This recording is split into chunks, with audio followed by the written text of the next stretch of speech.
হরে কৃষ্ণ কৃষ্ণ কৃষ্ণ হরে হরে, হরে রাম রাম রাম হরে হরে। আবার আজকে আমরা লাইভে চলে এলাম। তো আমার ফোনটা ডিস্টার্ব করে গেল, ফোন মানে মাইক্রোফোনটা। সেই জন্য হঠাৎ দেখি মানে আওয়াজ বেরোচ্ছে না, তাই আমি হেডফোন দিয়ে আজকে লাইভ করছি। তো দেখব পরে কি অবস্থায়, কারণ আমি 9:30 ঘোষণা করে দিয়েছি, কিন্তু তারপরে সেটিং করতে গিয়ে দেখলাম যে ও কাজ করছে না। সবই গোবিন্দের ইচ্ছে, তিনার ইচ্ছে হলে আমি বলতে পারবো, না ইচ্ছে হলে আমার কি ক্ষমতা আছে। তবে একটা জিনিস এর মধ্যে আপনারা কতটা ভালোভাবে পরিষ্কারভাবে শুনতে পাচ্ছেন আমি তো বুঝতে পারছি না। যদি একটু কমেন্টে জানান তাহলে খুব ভালো হয়, যে ঠিকঠাক শোনা যাচ্ছে কিনা। যাই হোক, শুরু করি এখন আমরা অমৃতময়ের অমৃত কথা। শ্রী গুরু নিতাই গৌর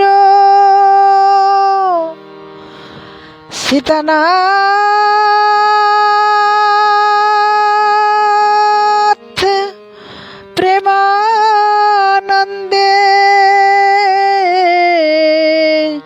হরি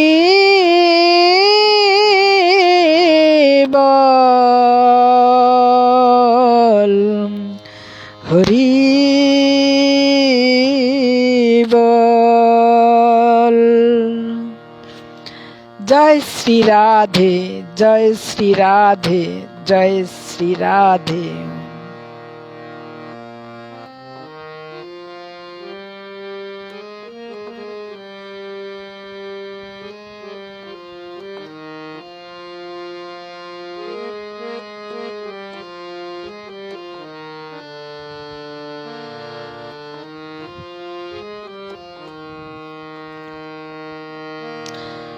নিতাই গুণ মনি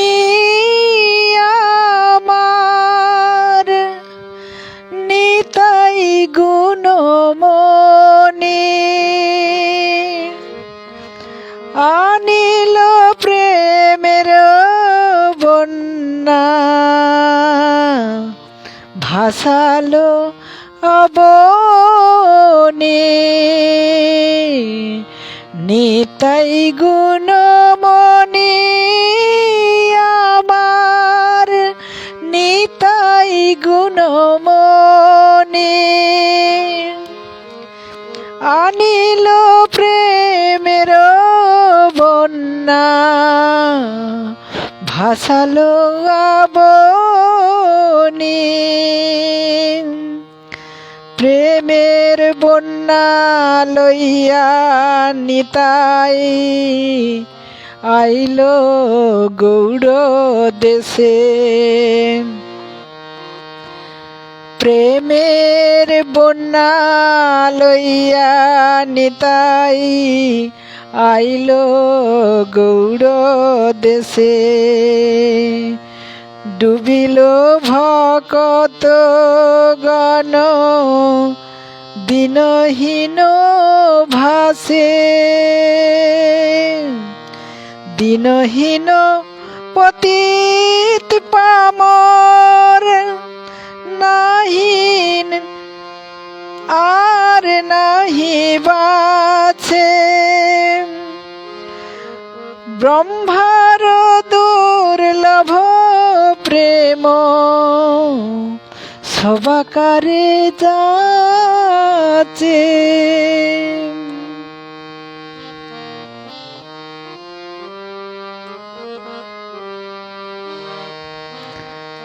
আবদ্ধ করুণা সিন্ধু নিতাই কাটিয়া মুহান, ঘরে ঘরে বুলে প্রেম আমি আরো বান। লোচন বলে মোর নিতাই, যেবা না ভোজায় বুঝিল।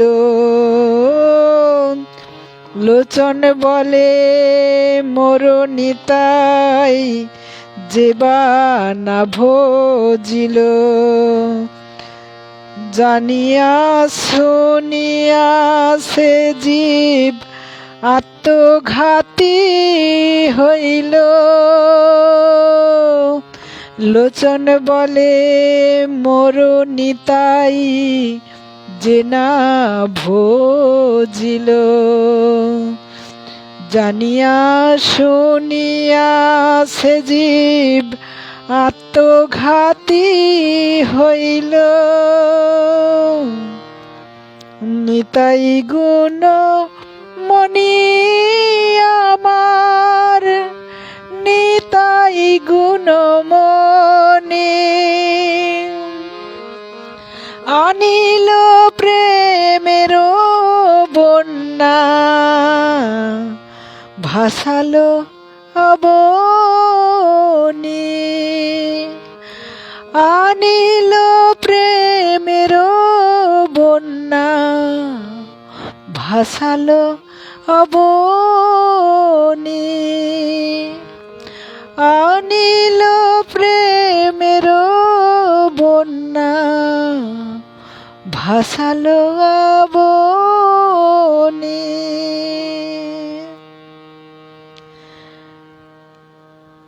কৃষ্ণ কথা, অমৃত কথা। এই অমৃত কথার প্রচারক শ্রীধাম গুরুকুঞ্জ ধাম, আস্তারা, তমলুক, পূর্ব মেদিনীপুর। শ্রী শ্রী গুরুদেবের রাতুল চরণ পদাশ্রিতা গৌর গোপাল কৃষ্ণ পিয়াসী শ্রীমতী গোবিন্দ দাসী শ্যামা ওরফে প্রতিমা। জয় নিত্যানন্দ প্রভু, জয় গৌরাঙ্গ মহাপ্রভু, জয় শ্রীকৃষ্ণ। জয় শ্রী গুরুদেবের চরণ স্মরণ করে হরি কথা প্রারম্ভে সকল সাধুগুরু বৈষ্ণব চরণে ও ভক্তির মূর্তিমতী মায়েদের চরণে কোটি কোটি দণ্ডবত প্রণাম। আজকের এই শুভ দিনে মহাপ্রভুর কৃপা প্রার্থনা করি। প্রথমত চাই গুরু কৃপা। গুরু কৃপা বিনা মহাপ্রভুর কৃপা লাভ করা যায় না।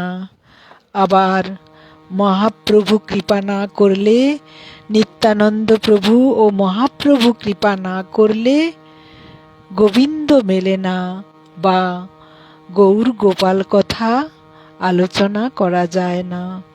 তাই প্রথমে আমরা গুরু ভজন করব।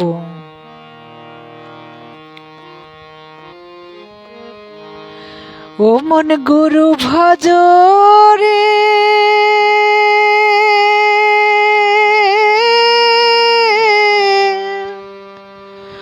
ওরে সোনার চাঁদ।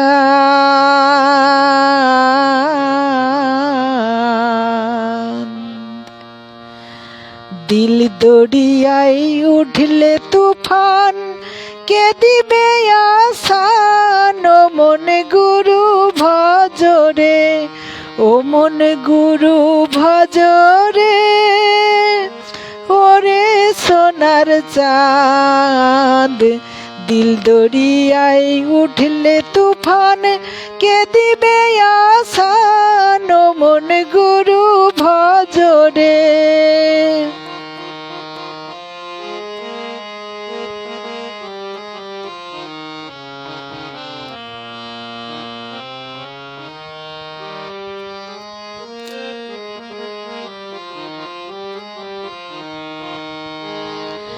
গুরু ভজ, গুরু চিন্ত, গুরু কর সার।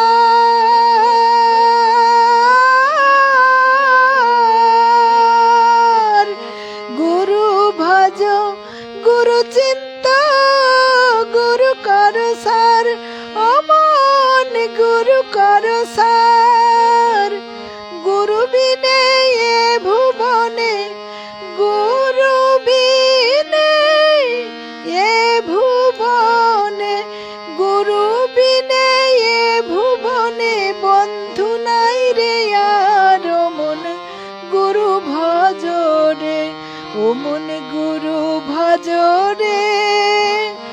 ওরে সোনার চাঁদ, দিল দরিয়ায় উঠলে তুফান, কে দিবে আসান। ও মন গুরু ভজ রে।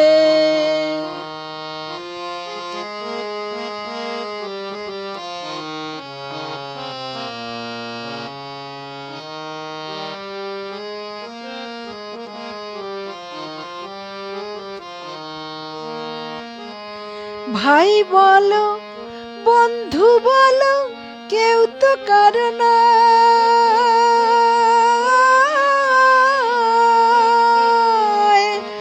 ভাই বলো বন্ধু বলো, কেউ তো কারো নয়। ও মন কেউ তো কারো নয়। দু চার দিনের আসা যাওয়া, দু চার দিনের আসা যাওয়া, পথের পরিচয়। ও মন গুরু ভজ রে, ও মন গুরু ভজ রে। ওরে সোনার চাঁদ, দিল দরিয়ায় উঠলে তুফান, কে দিবে আসান। ও মন গুরু ভজ রে।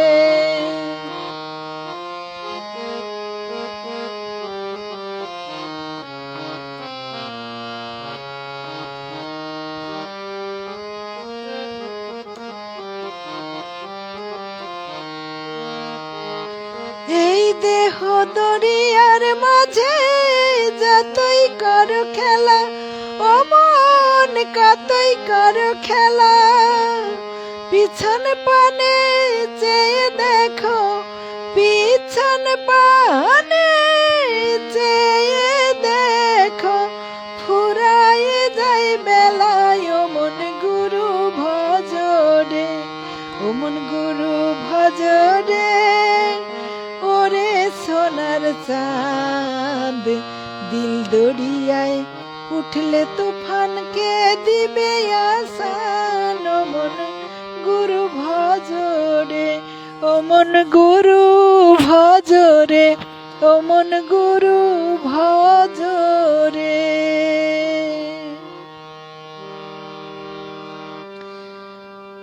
আমরা এই গুরু ভজনের মধ্যে কি জানতে পারলাম না, দিল দরিয়া অর্থাৎ আমাদের জীবনের যে দরিয়া, হ্যাঁ, সেই পার হতে গেলে গুরুদেব কান্ডারি হয়ে আমাদেরকে বহন করে নিয়ে চলেন। কারণ এই দুনিয়ায় এমন কোনো বন্ধু নেই যে আমাকে এই পারাপারে পৌঁছে দিতে পারে। কেবলমাত্র তিনিই গুরুদেব, যিনি হচ্ছেন আমার পারের কান্ডারি, যিনি হচ্ছেন এই অথৈ সমুদ্র পার হওয়ার জন্য কেবলমাত্র তিনাকেই অবলম্বন করে আমরা পার হতে পারি। কারণ এই তরিয়ে যাওয়ার পথ দেখান কিন্তু তিনি। আর আমরা যদি সঠিকভাবে এই পথ গ্রহণ করতে পারি, তাহলে আমার জীবন তরির পাল তত্তর করে বইতে থাকবে, অর্থাৎ নিশানা এমনভাবে দ্রুতগতিতে ছুটবে যে আমি আমার লক্ষ্যে অতি দ্রুত পৌঁছে যাব। আজকে আমি বিশেষ গভীর কোনো তত্ত্ব কথা বলবো না। আমি যেহেতু 3-4 দিন বাড়িতে ছিলাম না মানে এই অমৃত কথার মধ্যে, চর্চার মধ্যে আমি ছিলাম না, শুনছিলাম কেবলমাত্র। তো শুনছিলাম এবং শ্রবণের সাথে সাথে সুরে সুর মিলিয়ে কীর্তন করা। গতকাল ছিল, যেটা হচ্ছে মহাপ্রভু মন্দিরে গুরুদেবের কীর্তন ছিল। তো অসাধারণ, যার কোনো তুলনা হয় না। প্রশংসা মানে প্রশংসা করা মানে ছোট করা, অর্থাৎ এতই মাধুর্যপূর্ণ, এতই গাম্ভীর্যপূর্ণ, যেটাকে মানে মুখে বা ভাষায় প্রকাশ করা যাবে না। যেটা ওই জায়গায় থাকলে পরে তাহলে অনুভূতির মধ্যে আসবে এবং বোঝা যাবে যে তিনি কতটা তিনার অবয়ব রূপে, মানে গুরু গোবিন্দ তো এক, তাই যখন গুরুদেব কথা বলতে শুরু করেন অমৃতময়ের কথা, তখন স্বয়ং গোবিন্দ যেন মনে হয় তিনিই নেমে এসেছেন এবং তিনিই যেন এখানে নর্তন কীর্তন করছেন। মানে কি বলবো, মধুময় বৃন্দাবন গোলক ধাম যেমন যত সময় ধরে অনুষ্ঠান চলছিল, প্রায় 2 ঘন্টা 2.5 ঘন্টার মতো আমি আমার ফেসবুক লাইভে দিয়েছি কালকের অনুষ্ঠান। আপনারা দেখবেন অনুষ্ঠানটা, যে সত্যিকার আমি যে কথাগুলো বলছি মিলিয়ে নেবেন জীবনের সঙ্গে, কতটা তাৎপর্যপূর্ণ এবং কতটা খুশিতে থাকা যায়, কতটা আনন্দে থাকা যায়, কতটা আনন্দের মধ্যে তার নাম গুণকীর্তন গাওয়া যায়, সেটা না দেখলে পরে অনুভব করা যাবে না। তো সারাক্ষণ ওখানে বসে যথেষ্ট পরিমাণে আনন্দ পেয়েছিলাম, তার প্রভাবটা এখন আমার চোখে মুখে আছে। তো যাই হোক, আপনারাও সেই রস আস্বাদন করে আমার সাথে সাথে আপনারাও আনন্দ অনুভব করুন। আর অমৃতময়ের কথা তো অমৃতের ভাণ্ডার, তো সেই ভাণ্ডার যখন বিতরণ হবে, তো সে তো সামান্য ব্যাপার নয়, বিশাল একটা ঐশ্বর্যপূর্ণ ব্যাপার, যেটা হচ্ছে স্বর্গীয় ব্যাপার। তো সেই ব্যাপারটাকে যদি আমরা ঠিকঠাকভাবে নিতে পারি, তাহলে জীবনটাকে আমরা সঠিকভাবে নিয়ে যেতে পারবো। তো আজকে আমি যে কথাটা বলতে চাইছি সেটা হচ্ছে, আমি আমার ছাত্রীদেরকে, ওরা কৃষ্ণ কথা শুনতে চেয়েছিল, আমি ওদেরকে কিছু মানে ভগবান শ্রীকৃষ্ণ এবং রাধারানীর প্রেম সম্পর্কে জানতে চেয়েছিল ওরা। তো সেটা নিয়ে আমি চর্চা করেছিলাম, খুব বেশি সময়ের জন্য নয়। তাহলেও সেই চর্চাটার মধ্যে আপনারা যে এত কমেন্ট লিখেছেন, ভীষণ ভীষণ মানে কি বলবো, ভীষণ রস গভীরভাবে আস্বাদন করছেন, মানে ভেতরে যে ঢুকে যাচ্ছেন সেটা আমি বুঝতে পেরেছি, বা লেখার মধ্যে কমেন্টে জানা গেছে যে এরকম যে যেন প্রতিদিন আমি এইভাবে কথা বলতে থাকি, কিছুজন আছেন তিনারা শুনবেন, এরকম আগ্রহ প্রকাশ করেছেন। আমি মনে করি যে এটা আমার অনেক সৌভাগ্যের বিষয়, যে গোবিন্দের কথা বলতে পারা মানে আমার জীবন ধন্য। আমি তো চাই সব সময় যে তিনার ভজন কীর্তন করতে, তিনার সম্পর্কে কিছু বলতে। দেখুন, যিনি লিখেছেন তিনি প্রায় আমার ছাত্রী সমগোত্রীয়, কারণ আমি ছাত্রীদেরকে বুঝিয়েছিলাম এবং সেটা আমি যদিও কমেন্টে লিখেছিলাম যে তুমি কি আমার ছাত্রী, তো ছাত্রী যদি না হও তাহলে এই কথাগুলো শুনছো মানে এখন থেকে তুমি আমার ছাত্রী, যেহেতু তুমি শুনতে চেয়েছো আমার মুখ থেকে। তো ছাত্রী বললে তখন একটা গুরু শিষ্যের সম্পর্ক চলে আসে, তা না, আমি বলছি যে আমরা সবাই কিন্তু গোবিন্দের দাস। হ্যাঁ, তুমিও যেই জায়গায় আমিও সেই জায়গায়, আপনারা সবাই যেই জায়গায় আছেন আমিও সেই জায়গায়। আমি আপনাদের থেকেও আরও অতি ক্ষুদ্র তুচ্ছ, কারণ আমার কিছুই সম্বল নেই যে আমি গোবিন্দের কথা আলোচনা করতে পারি বা আপনাদেরকে দিতে পারি। এ শুধু কেবল আমার গুরু কৃপা। গুরুদেব না চাইলে পরে প্রতিটি শব্দ অক্ষর বর্ণ এতদিন ধরে আমি ওনার কাছ থেকে যেটুকু শুনেছি, যেটুকু শিখেছি, সেটুকু আমি চাই সবাইয়ের মাধ্যমে বিতরণ করে দিতে। কারণ বলা হয়েছে যে পৃথিবীতে আছে যত নগরাদি গ্রাম, সর্বত্র প্রচার হইবে মোর হরিনাম। তো সেই হরিনাম মহাপ্রভুর যে এই অমোঘ বাণী, এই বাণী আমাকে ভীষণ ভাবিয়েছে এবং এই বাণী আমাকে ভীষণভাবে অনুপ্রাণিত করে যে সত্যি তো মানুষ হিসেবে পৃথিবীতে এসেছি শুধু কি ওই খাওয়া মাখা আর মা সাজা, তারপরে সংসার করা, শুধু এইগুলোর মধ্য দিয়েই কি জীবন কাটিয়ে দেব? এর বাইরে কি কিছুই নেই?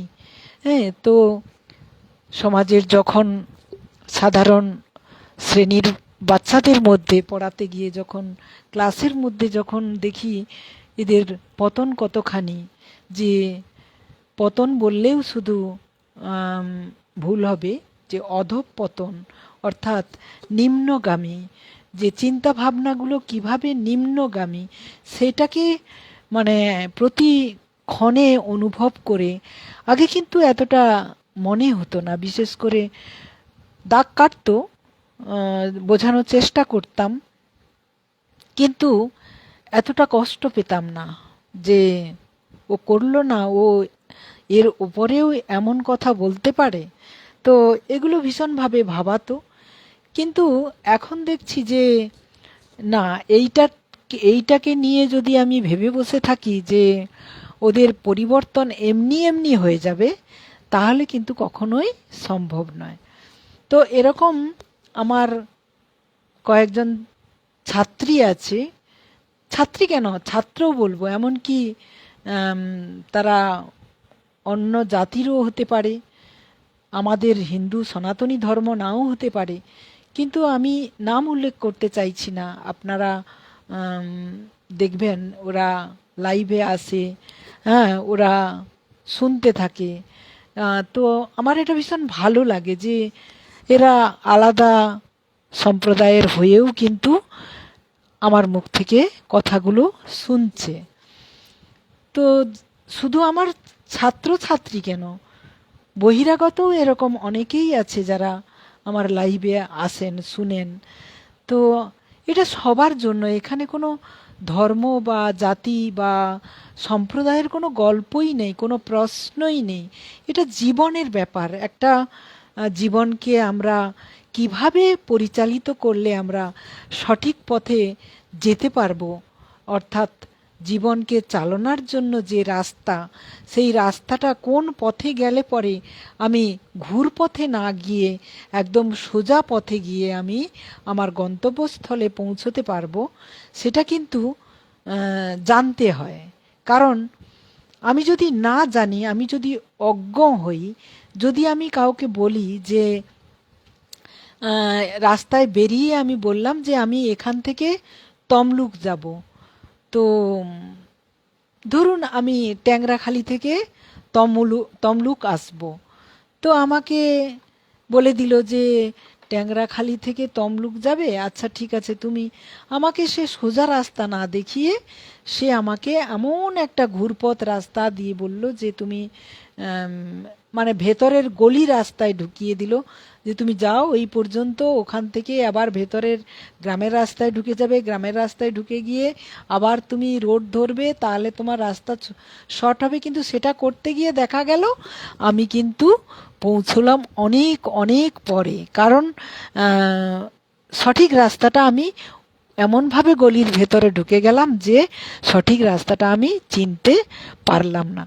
কিন্তু যদি আমি ট্যাংরা থেকে সোজা যদি তমলুক আসি, সোজা রাস্তা যদি আমি জানি, তাহলে কিন্তু সেটা আসতে আমার বেশি সময় লাগবে না। কিন্তু সেটা জানার বিষয়, জানতে হবে। তো আমি যদি না জানি, তার লোকের ওপর আমাকে নির্ভর করতে হবে। সেরকম আমাদের জীবনের পথ আমরা চিনি না, জানি না কোন পথে গেলে আমি সঠিক পথে যেতে পারবো, সেটা আমি জানি না। তাই কি করি, অলিগলিতে আমরা ঢুকে যাই এবং এই অলিগলি পথে আমরা আমাদের জীবনটাকে একদম শেষে দেখা যায় যে হয়তো একটা অন্ধকার গলির ভেতরে আমি এমনভাবে ঢুকে গেলাম যে সেখান থেকে আমি বেরোতেই পারলাম না। তবু রাস্তা খুঁজে খুঁজে যাই হোক, যেভাবে হোক বেরানো যায়, কিন্তু মানুষ জীবনের এমন কিছু গলি আছে যেই গলির ভেতরে একবার ঢুকে গেলে আর সেখান থেকে বেরানো যায় না। তাহলে আমি কিটা বলতে চাইছি এটা নিশ্চয়ই আপনারা বুঝতে পেরেছেন, তো এটা বলার লাগে না বিশেষ কিছু। তো সেই জন্য আমাদের কি করতে হবে না, আমাদের হচ্ছে নিজেকে চিনতে হবে। অর্থাৎ ভেতরে আমি যে বসে আছি, তো সেই আমিকে চিনতে হবে। সেই আমিকে যদি না চিনতে পারি তাহলে কিন্তু আমি নিজেকে পরিচালিত করতে পারবো না। কারণ এক্ষেত্রে বলা হয়েছে যে আমার এই শরীরটা, এই বাইরের শরীরটা, অবয়বটা, এটা হচ্ছে খাঁচা। তো এই খাঁচার ভেতরে যিনি রয়েছেন তিনি হচ্ছেন অচিন পাখি। অচিন পাখি মানে যাকে চেনা যায় না। অর্থাৎ আমরা এই জড়জগতের যে জড় প্রাণ, আমরা কিন্তু অচিন পাখি যিনি বসে আছেন ভেতরে তাকে কিন্তু আমরা চিনতে পারি না, চেনার চেষ্টাও করি না। কেন না, আমার জীবন, আমি আসছি পৃথিবীতে, খাবো দাবো, মোটামুটি কাজকর্ম করব, দুঃখ পাই দুঃখ পেলাম, যখন হয়তো গভীর দুঃখ পেলাম তখন হয়তো নিজেকে পৃথিবী থেকে সরিয়ে নিলাম। এরকম করে আমরা জীবনটাকে, জীবনের উপর ভরসা করে আমরা চলতে থাকি। কিন্তু এটাকে যে একটা নতুনভাবে চালানো যায়, নতুনভাবে তৈরি করা যায়, সেটা কিন্তু আমরা জানি না। যেমন এই সম্পর্কে লালন বলেছেন,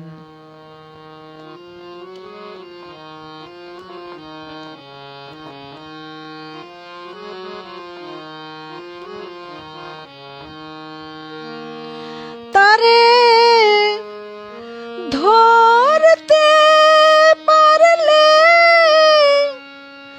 মন বেড়ি, ধরতে পারলে মন বেড়ি, দিতাম পাখির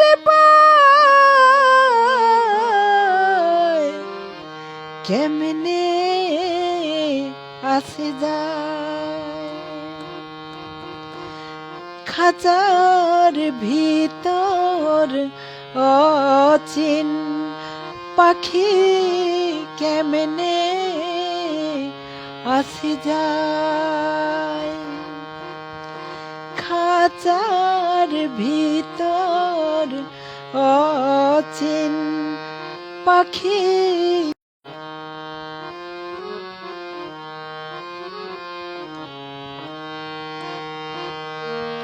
তারে ধরতে পারলে মন বেড়ি, দিতাম পাখির পায়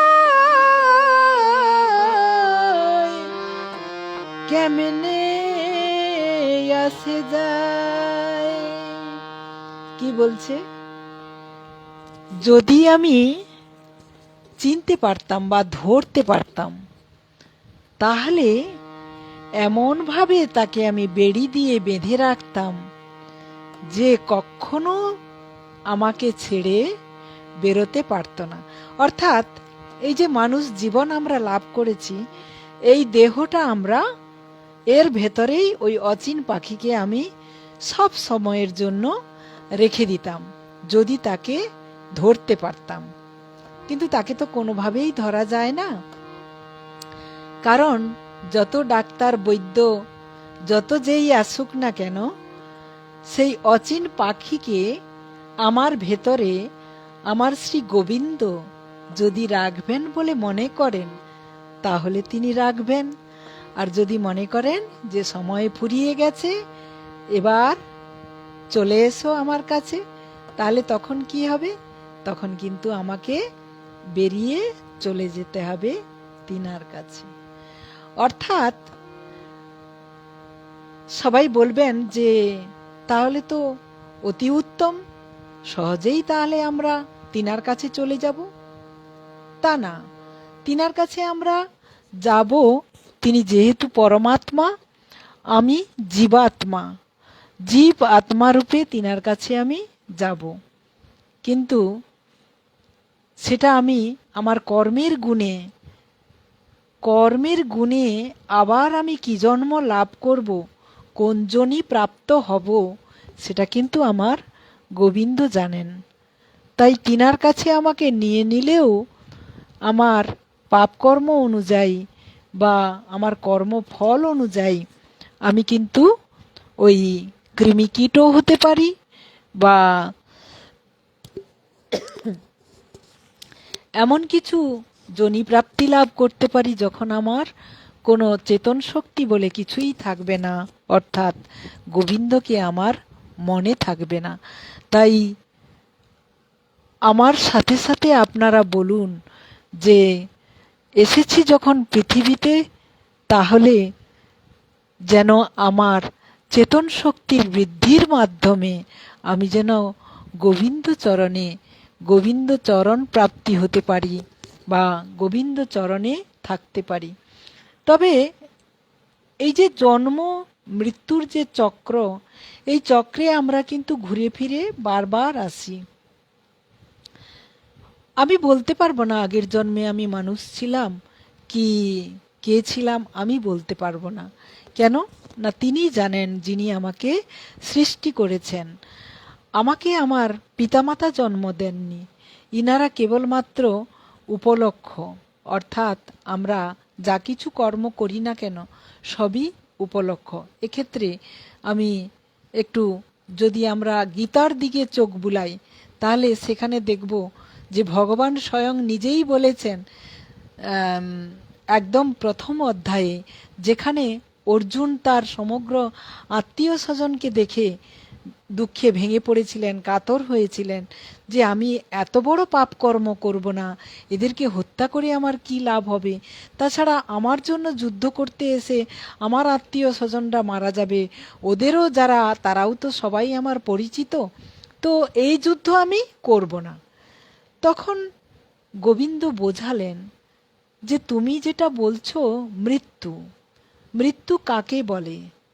মৃত্যু তো কখনোই আমাদের হয় না।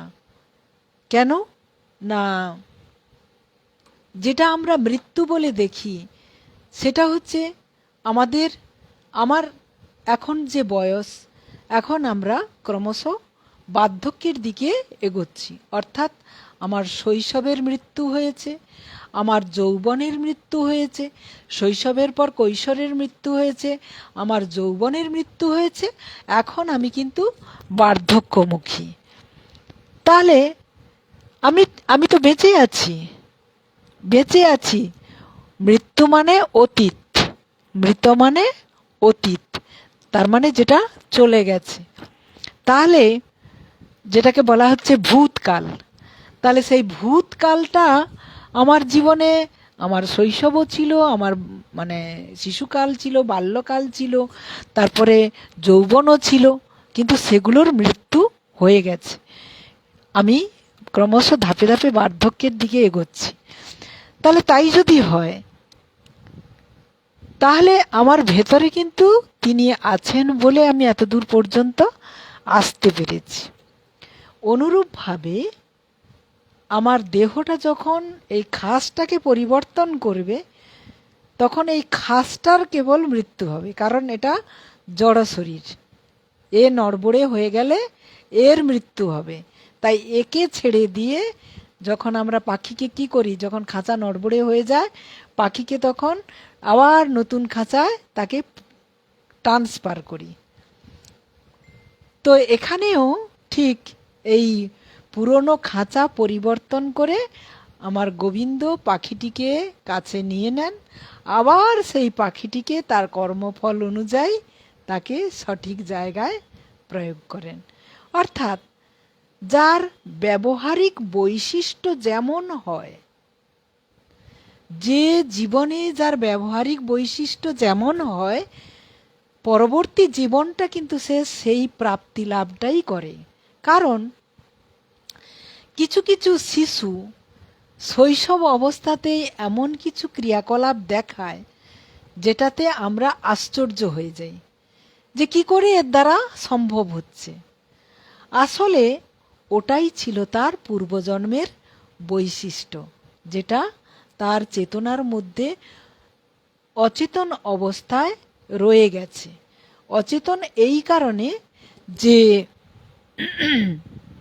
যতক্ষণ না আমরা জ্ঞান প্রাপ্তি হচ্ছি, মানে সঠিক জ্ঞান প্রাপ্তি হচ্ছি, ততক্ষণ আমাদের চেতন শক্তি প্রকাশ হবে না। তো সেটা আমাদের মধ্যে থাকে, কিন্তু সেটা আমরা বিশেষ করে তার বহিঃপ্রকাশ করার চেষ্টা করি না, কারণ জানি না তো কিভাবে তার বহিঃপ্রকাশ করতে হবে। তো দেখুন, এই গানটার মধ্য দিয়ে, ভজনটির মধ্য দিয়ে কত সুন্দর কথা তিনি তুলে ধরেছেন। লালন ফকির, তাহলে লালন ফকির নিশ্চয়ই আমাদের সনাতনী ধর্মের মানুষ ছিলেন না? তো তিনি কি সুন্দরভাবে ব্যাখ্যা দিয়েছেন যে যদি তাকে ধরতে পারতাম তাহলে মনোবেড়ি দিতাম পাখির পায়। আরো বলা হয়েছে যে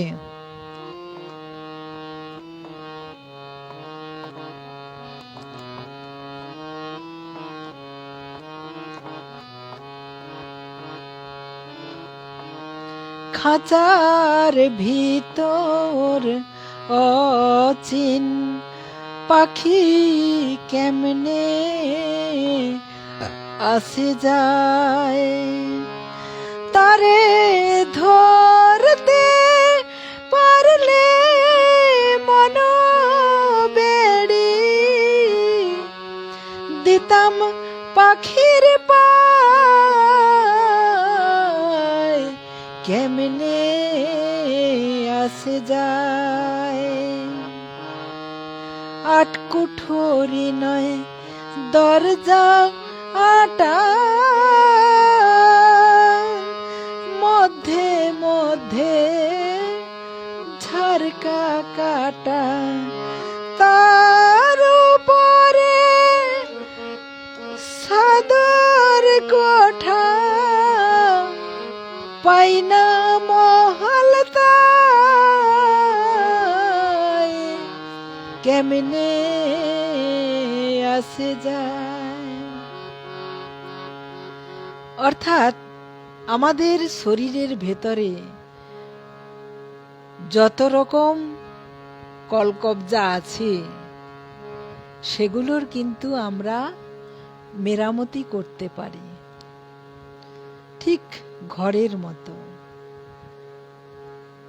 এই কলকবজার মেরামতি আমরা করতে পারি, কিন্তু তার মেরামতি কিভাবে করা যায়, সেই অচিন পাখির মেরামতি কিভাবে করা যায়, সেই পদ্ধতিটা আমরা আজকে জেনে নেব। তো এই কলকবজার যতই মেরামতি আমরা করি না কেন, তা কিন্তু একটা সময় বিকল হয়। কিন্তু যার মেরামতি আমরা করি না, যার মেরামতি করলে পরে কি না পেতাম, এই মনুষ্য দেহ ধারণ করে কি না পাওয়া যায়, তার নজির আমরা আছি, জানি। যীশুখ্রিস্ট থেকে, বুদ্ধদেব থেকে, চৈতন্য মহাপ্রভু থেকে ইনারা অবতার রূপে পৃথিবীতে এসেছিলেন, কিন্তু অবতার না হয়েও তো অবতারের কাজ করা যায়। সেটা আমাদের প্রকাশ্য নজির আমরা তাম্রলিপ্ত ধামের বাসুঘোষ ঠাকুরের কথা আমরা বলতে পারি, যে তিনার মহিমা কীর্তন, তিনার ভজন কীর্তন আজকে যতদিন পৃথিবী থাকবে মানুষ তিনার ভজন কীর্তন করতে থাকবে। তাহলে এটা কম প্রাপ্তি নয়। তাছাড়া আমার গুরুদেব, যিনাকে আমরা পুজো করি, তিনিও তিনার এই ভজন কীর্তনের দ্বারা কোন মার্গে পৌঁছে গেছেন সেটা উপলব্ধি করার মতো আমাদের এই জড়জগতের জড় মানুষের এখন ক্ষমতা হয়নি।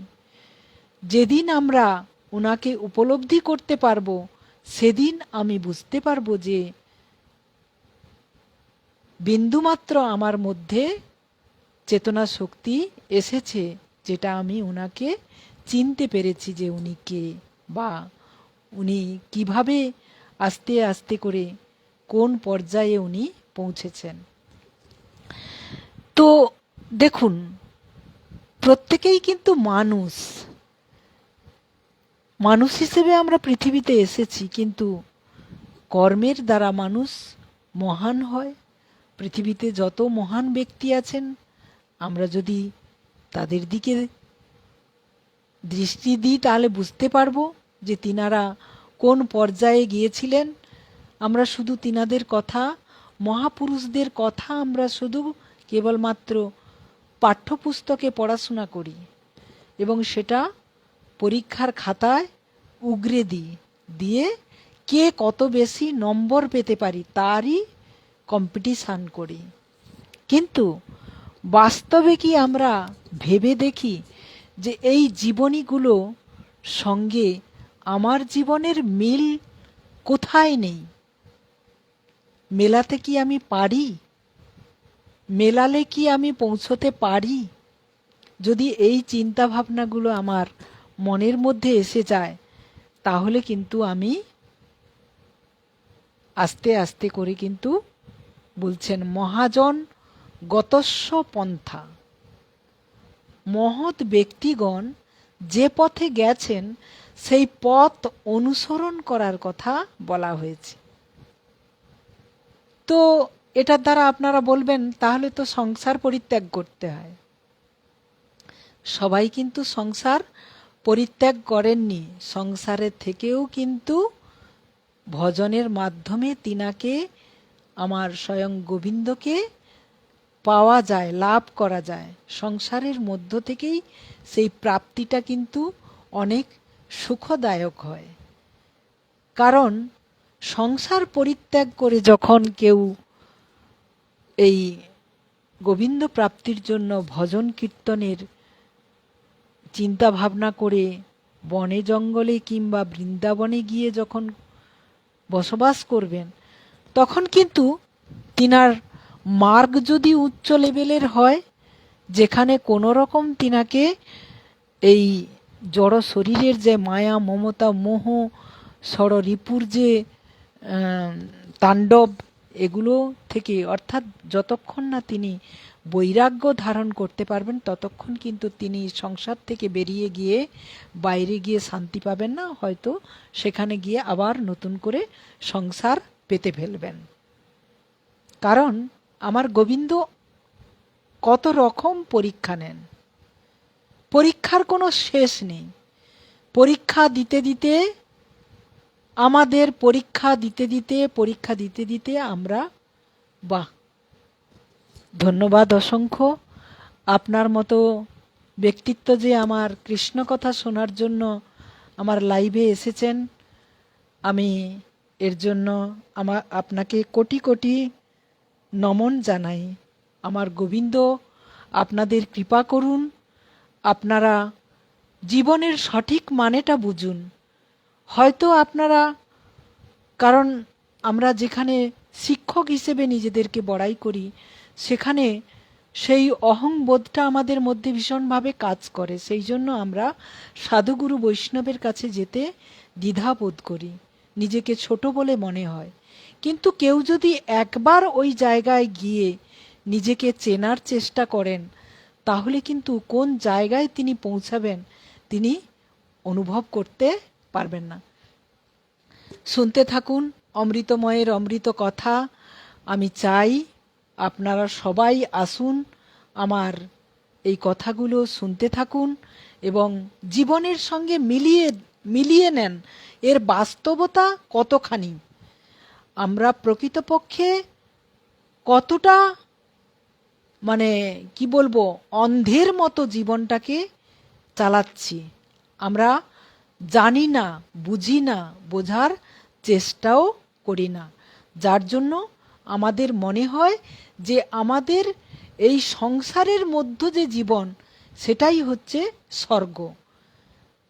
সেখানে আমরা যত দুঃখ পাই না কেন তবুও আমরা সেই দুঃখকে এড়িয়ে গিয়ে অনেক সময় হয় দুঃখের বশবর্তী হয়েও আমরা জীবনটাকে পাত করে ফেলি।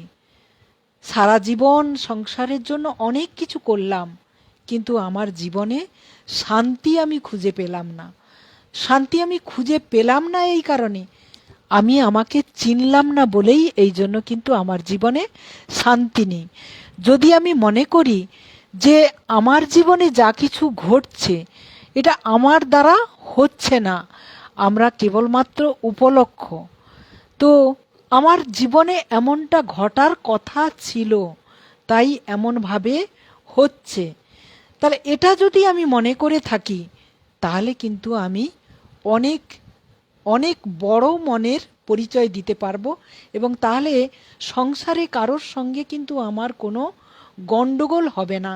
কারণ আমি এটা পেলাম না, ওটা পেলাম না, বা এটা করতে পারলাম না, বা এটা আমার করা উচিত ছিল, এইসব চিন্তা ভাবনার মধ্যে আমরা ডুবে গিয়ে কিন্তু হাবুডুবু খেয়ে জীবনটাকে আমরা শেষ পর্যন্ত শেষ করেই ফেলি।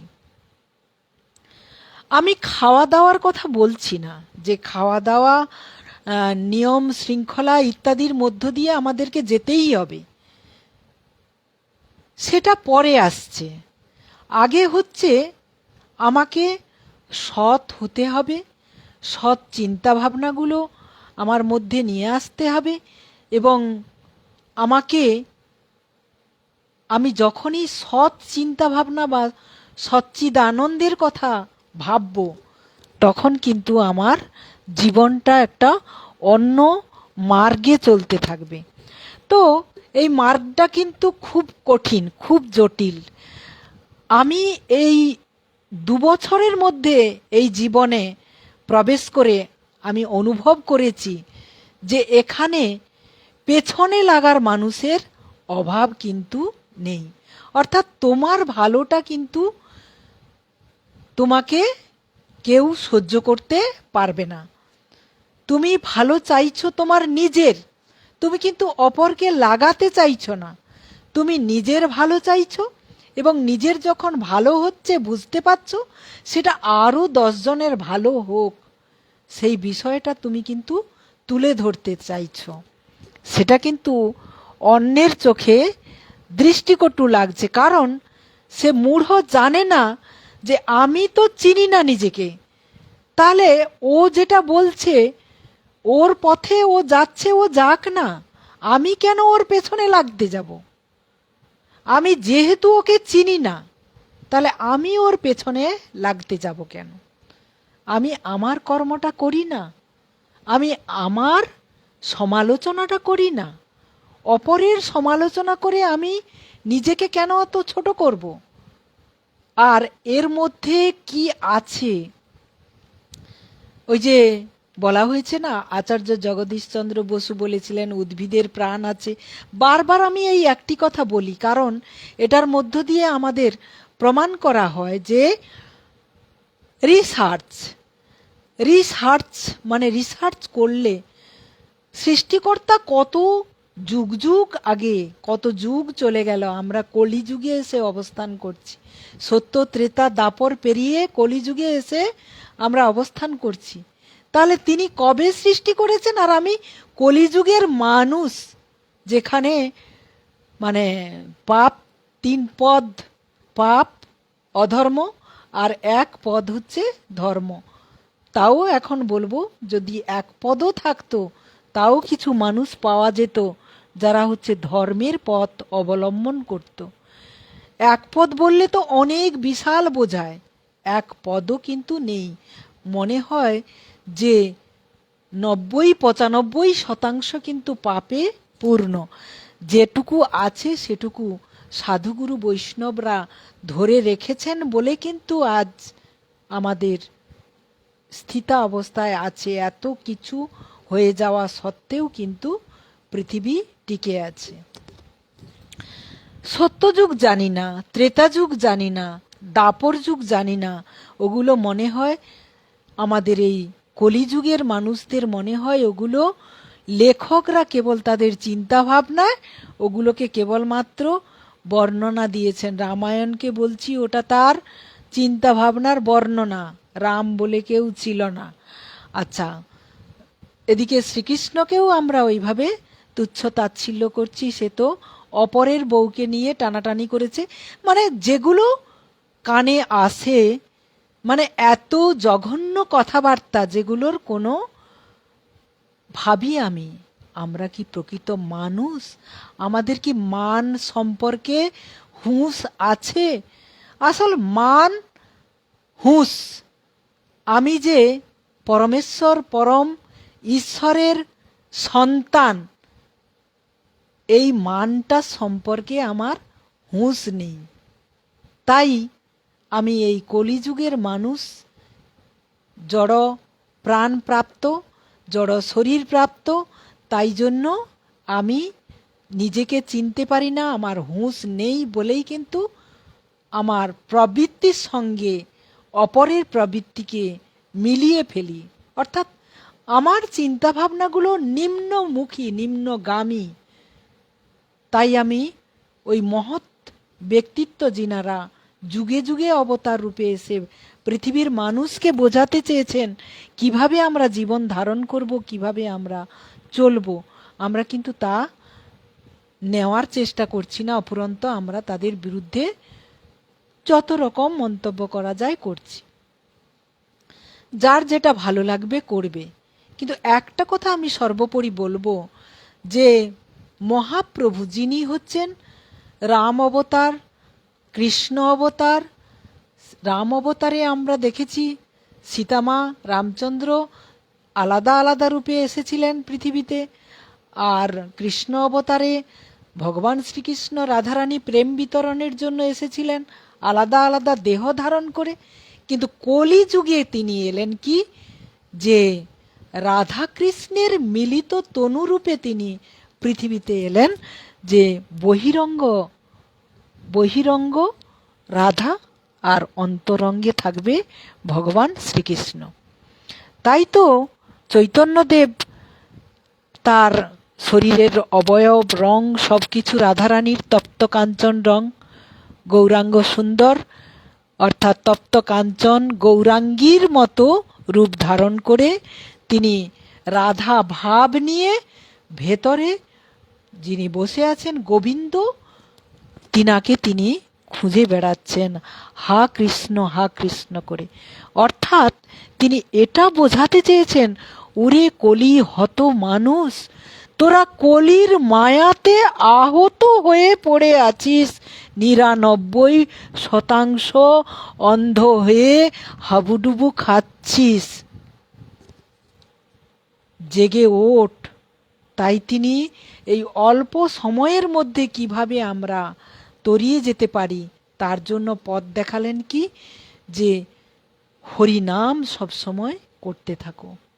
হরিনামের মধ্যে যে অমৃত আছে, এই হরিনাম করতে করতে তুমি যে অমৃত সুধা পান করবে, তোমার ভেতরে যে ময়লা আবর্জনা রূপ যে কলস ভর্তি হয়ে আছে, নানা রকম পাপ, কুচিন্তা, কুভাবনাগুলোতে তোমার চেতনা শক্তিকে একদম নরকে ভরিয়ে রেখেছে, যা কলি দ্বারা সৃষ্টি। সেটাকে মুক্ত হওয়ার জন্য গোবিন্দ কি করলেন, তিনি রাধাকৃষ্ণের মিলিত তনু হয়ে তিনি পৃথিবীতে এলেন, মানুষকে হা গৌরাঙ্গ বলে দুহাত তুলে আমাদেরকে বলতে বলেছেন, যে মুখে বলো হরি আর হাতে করো কাম, মুখে করো হরি নাম। অর্থাৎ চলতে বলতে কথা, মানে যেখানেই আমরা থাকি না কেন, তো আমাদের উচিত হচ্ছে এই নামকে অবলম্বন করে আমাদের এই ভেতরের যে ময়লা নোংরা সেটাকে আস্তে আস্তে করে নামের প্রভাবে আমার ভেতরে আনন্দ জাগবে, নামের প্রভাবে আমার গোবিন্দ ভেতর থেকে জাগ্রত হলে ভাব আসবে, আমার ভক্তি জাগবে, তখন আমার চোখে অশ্রু আসবে। গৌরাঙ্গ মহাপ্রভু ভক্তির ভাবে ডুবে গিয়ে তিনি হা কৃষ্ণ করে দুহাত তুলে কেঁদে হোড় ভাসিয়েছেন। তো আমরা কি এত দুঃখ পাই সংসারের, যখন জ্বালা যন্ত্রণা পাই তখন আমরা সেই কথা ভেবে ভেবে লুকিয়ে লুকিয়ে গুমরে গুমরে কাঁদতে থাকি, পাছে লোকে দেখে ফেলে লজ্জায়। কিন্তু তার কি সুরাহা হয়? সেই কান্না কিন্তু আমাদের অনবরত চলতে থাকে, তার কোনো শেষ নাই। ওরে জড় প্রাণ, তুমি যত পারো ঢেলে যাও এ জড় শরীরের জন্য, এ জড় সংসারের জন্য, যত পারো দিয়ে যাও, দেওয়ার কোনো শেষ নেই। কোনো দিন বলবে না এ সংসার যে তুমি কিছু দিয়েছ, তুমি কিছু করেছ। শেষ পর্যন্ত তোমার শেষ নিঃশ্বাস পর্যন্ত যতটা পারে সংসার নিংড়িয়ে তোমার কাছ থেকে বের করে নেবে। তুমি যেদিন অক্ষম হয়ে যাবে সেদিন তোমাকে ইচ্ছে হলে দুমুঠো দেবে, না ইচ্ছে হলে ছুঁড়ে ফেলে দেবে। সেদিন তুমি ভাববে যে কেন আমি সময় থাকতে আমার কর্মগুলো করে নিলাম না। সেদিন কিন্তু তুমি সময় পাবে না এই কর্ম করার জন্য, যে তার কর্ম হরিনাম করার জন্য তিনি যে পৃথিবীতে পাঠিয়েছেন। বলেছিলে যে সংসারে কৃষ্ণ ভজিবার তরে সংসারে আইনু, মিছে মায়ায় বদ্ধ হয়ে বৃক্ষ সম হইনু। বৃক্ষ যেমন চুপচাপ দাঁড়িয়ে থেকে ছায়া দান করছে, ফল দান করছে, ফুল দান করছে, সব কিছু নীরব দর্শকের মতো দান করে যাচ্ছে। আর বিনিময়ে কখনো আমরা তার ফল পাড়তে গিয়ে ডালপালা কাটছি, কখনো আমরা তাকে ফুল পাড়তে গিয়ে তাকে আঘাত করছি, মানে যত রকম অত্যাচার তার উপরে আমরা করছি। তাহলে তুমি যদি বৃক্ষ সম হও, তোমার জীবনের সঙ্গে তুমি মিলিয়ে নাও যে সংসার তোমাকে ওই বৃক্ষের মতো করেই দেখে কি না। সংসার ভেঙে যাওয়ার জন্য আমি বলছি না, সংসারে যত মানুষ থাকবে প্রত্যেকে যদি এই চিন্তা ভাবনাগুলোকে নিজের মধ্যে নিয়ে ফেলে, তাহলে দেখবে একটা পরিবার, একটা প্রথমে বলবো যেমন পরিবার থেকে পাড়া, পাড়া থেকে গ্রাম, গ্রাম থেকে শহর, গ্রাম থেকে জেলা, জেলা থেকে গ্রাম থেকে কি বলে থানা, তার মহকুমা, তারপরে হচ্ছে জেলা, এরকম ধাপে ধাপে যেমন আমাদের লেভেলে এগোতে থাকে, তেমনিভাবে কিন্তু সার্বিকভাবে তখন সমাজের উন্নতি ঘটবে এবং সমাজে তখন কিন্তু এই দুর্নীতি, অত্যাচার, নারী নির্যাতন সব কিছুর থেকে তখন আমরা চ্যুত হতে পারবো। তার আগে আমি যত শুধু মুখে যদি বলি ধর্ম ধর্ম, মানে ডিজে বাজিয়ে কি করছি, পুজো আর্চা করছি, আর সেখানে মদ খেয়ে আমরা অত্যাচার করছি। মদ খেয়ে চেতনা শক্তি হারিয়ে ফেলে একটা কম বয়সী মেয়েকে তুলে নিয়ে এসে তার ওপর অত্যাচার করে তাকে ছুঁড়ে ফেলে দিচ্ছি। এই তো হচ্ছে আমাদের সমাজ। কাকে শেখাবো? আমরা নিজেদেরকে বলি আমরা ভীষণ জ্ঞানী, আমরা শিক্ষিত, কি যে আমাদের শিক্ষা আছে ভেতরে আমরা নিজেরাই জানি না, দেওয়ার চেষ্টাও করি না, আর কেউ দিতে চাইলেও সেখানে আমরা বাধা হয়ে দাঁড়িয়ে যাই। এমনভাবে বাধা হয়ে দাঁড়াই, আমরাই পারলে কিন্তু সমাজের পরিবর্তন আনতে পারি, কারণ আমরা হচ্ছে জাতির মেরুদণ্ড। শিক্ষককে বলা হয়েছে জাতির মেরুদণ্ড, আর সেই শিক্ষক আমরা কিন্তু কেউ যদি দিতে চায়, সাধুগুরু বৈষ্ণব তো সে পরের ব্যাপার, অনেক দূরস্থ ব্যাপার, সেই জায়গায় পৌঁছানোর মতো আমি শিক্ষিত হতে পারি, ওটা হচ্ছে আমার পুঁথিগত বিদ্যা। ও বিদ্যার কোনো মূল্য নেই। তুমি নিজেকে যেখানে চেনো না, ও বিদ্যা তো পুঁথিগত বিদ্যা, মুখস্থ করেছো বইয়ের পাতা থেকে নিয়ে, ভুলভাল অনেক কিছু ভুলভাল লেখা আছে, সেই ভুলভালগুলো মুখস্থ করে পরীক্ষায় বেশি নম্বর পাবে বলে আরও বেশি বেশি করে লিখে দিয়ে অনেক ভালো নম্বর পেয়ে কি করলে?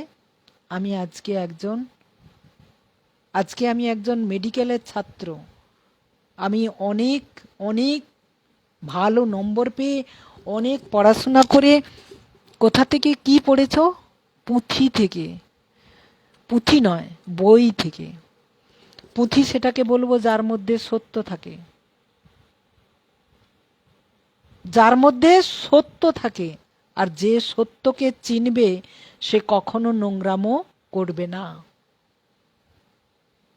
তো আজকে মেডিকেলের ছাত্র ছাত্রী কি করছে? আমরা কিন্তু চোখ বন্ধ করে বসে আছি, তারা কিন্তু আমাদের ছাত্র ছাত্রী, তাদেরকে কিন্তু আমরা শিক্ষা দিয়েছি। বলবে ওই নিচু লেভেলে তো করেনি, তারা তো, আরে উঁচু লেভেলে যে কেউ পড়াচ্ছে। তো সেখানে কি হচ্ছে? কি হচ্ছে? ড্রিঙ্ক করছে, ড্রিঙ্ক করে নেশাগ্রস্ত হয়ে উল্টোপাল্টা আচরণ করছে। তো শুধু কি মেডিকেলের ছাত্রছাত্রী, শুধু কি মানে কি শিক্ষিত যারা আমরা বই পড়ে নিজেদেরকে শিক্ষিত মনে করছি, কি ধরনের শিক্ষিত?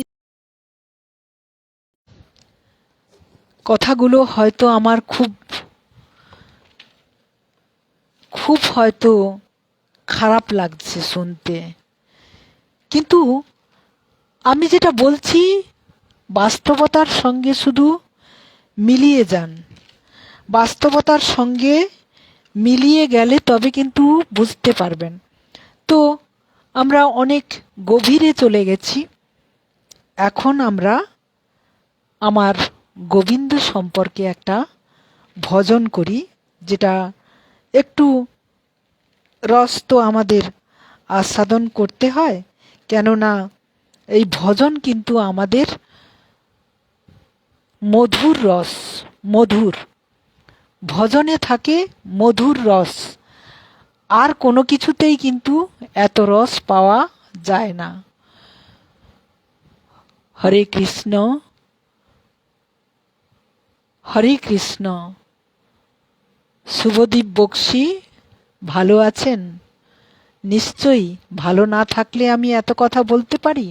আমার গোবিন্দ আমাকে ভালো রেখেছেন, কারণ ভালো না থাকলে গোবিন্দের কথা বলা যায় না। আর ভালো তিনি থাকেন যিনি সবসময় গোবিন্দের কথা বলতে পারেন, গোবিন্দের যে চিন্তা ভাবনাগুলো, সেই চিন্তা ভাবনাগুলোকে তুলে ধরতে পারেন, তিনি তো অবশ্যই ভালো থাকবেন। আপনারা আশীর্বাদ করুন, আপনাদের আশীর্বাদ আমার চলার পথের পাথেয় হোক। আপনাদের আশীর্বাদ, আমার কথা যদি আপনাদের ভালো লাগে, আপনারা শুনতে থাকুন। আপনার পরিবেশকে আপনি গঠন করুন গঠনমূলকভাবে। আপনার ছোট্ট পরিবার, ওই পরিবারটিকে যদি আপনি সুন্দর রাখতে চান, আপনি লিখেছেন আপনি আমাকে চিনতে পেরেছেন। জানি না আমি আপনি আপনার সঙ্গে হয়তো আপনি আমার পরিচিত, কিন্তু এই মুহূর্তে আমি অমৃতময়ের কথা বলছি মানে আপনি শুনছেন মানে আপনি এখন আমার নিকটজন, আমার গোবিন্দের জন। গোবিন্দের কথা শুনছেন মানে আমার গোবিন্দের জন। সাধুগুরু বৈষ্ণব ছাড়া এ কথা প্রসঙ্গে আসেন না। আপনি সাধু কথা শুনছেন মানে আপনি এখন সাধুজন। তো হয়তো আপনাকে চিনি, সেটা হয়তো আমার জড় জগতের সঙ্গে কোনো সম্পর্কের সঙ্গে আপনি জড়িয়ে আছেন। তো এখন আমি বলবো, আমি চিনি বা না চিনি, যাকে চেনার জন্য আমি বসেছি আপনারা তাকে চিনুন। আমাকে চেনার প্রয়োজন নেই, আর আমাকে জানারও প্রয়োজন নেই। আমি অতি ক্ষুদ্র, আমি অতি তুচ্ছ। যা কিছু প্রাপ্তি লাভ হয়েছে আমার গুরুদেবের চরণ থেকে। গুরুমুখ পদ্ম বাক্য, এই গুরুমুখ পদ্ম বাক্য নিয়েই কিন্তু আমি পথ চলা শুরু করেছি। আপনারা আশীর্বাদ করুন, আমার গুরুদেবের আশীষ তো আছেই। আপনারা আমাকে আশীর্বাদ করুন, আমি যেন এই কথাগুলো, অমৃতময়ের এই অমৃত কথাগুলো যেন সারা জগৎবাসীর কাছে পৌঁছে দিতে পারি। সমগ্র মানুষ যেন চেতনা শক্তিতে ফিরে আসেন, যেন নিজেকে চিনতে পারেন। আপনারা যারা শুনছেন, আপনার পরিবেশ, আপনি আরো 5 জনকে এই কথাগুলো শোনান। তিনি শুনলে পরে পরের দিন তিনি আমার লাইভ থেকে সরাসরি কথাগুলো শুনবেন। এবং আমি কিন্তু বলেছি প্রতিদিন আমি ওই 9:30 থেকে লাইভে আসব, আপনাদেরকে গুরু কৃপায় অমৃতময়ের কিছু অমৃত বাণী, অমৃত কথা প্রকাশ করার জন্য। তাহলে আমি যদি আমার পরিবেশকে, আমার পরিবারে যারা আছে, হয়তো তারা এই মুহূর্তে হয়তো আমার সঙ্গে শোনার সুযোগ পাচ্ছে না, কিন্তু আমার এই ফেসবুক লাইভে আপনি যদি একজন সদস্য হয়ে যান, অর্থাৎ একজন কৃষ্ণ ভক্ত হয়ে যান, তাহলে কিন্তু আপনি শুনতে পাবেন এবং ওটা আমার ওই লাইভেই ধরা থাকবে। আপনি ওই পেজটা খুঁজলেই পেয়ে যাবেন এবং এই অমৃত কথাগুলো প্রত্যেককে শোনাবেন। বাড়িতে বসে বসে কৃষ্ণ নাম আপনাকে করতে হবে না। আপনি বলছেন আমি কর্মব্যস্ত মানুষ, আমার দ্বারা সম্ভব নয়। গুরুদেবের আশ্রমে যাই, অনেকের অনেক রকম প্রশ্ন, অনেকে বলেন। দুজনে আমি অবাক হয়ে যাই যে আমরা মান সম্পর্কে কতটা হুঁশ আমাদের বিহীন, মানে মানুষ হিসেবে পৃথিবীতে এসেছি, যেগুলো পশু জন্তু করে অচেতনভাবে, যেখানে সেখানে মিলিত হয়, দেহের সঙ্গে দেহের মিলন। কি বলতে চাইছি নিশ্চয়ই আপনারা বুঝতে পেরেছেন। আশ্রমে গিয়েও সেখানে একটা পরিবেশ, ওই পরিবেশে গেলে মনে হবে যে না একটা দিব্য বৈভব ব্যাপার চলছে। আপনাদের যদি কোনোদিন সুযোগ হয়, শুধু একটা বার আমার গুরুচরণ দর্শন করে আসবেন আপনারা। বৃন্দাবনে যাওয়ার লাগবে না, এখানে আস্তে আস্তে করে বৃন্দাবন প্রকট হচ্ছেন, আপনারা দেখতে পাবেন। সেই দৃষ্টিভঙ্গিতে নিয়ে যদি যান ওখানে দেখবেন সব কিছু আজল গোবিন্দ লীলা করছেন।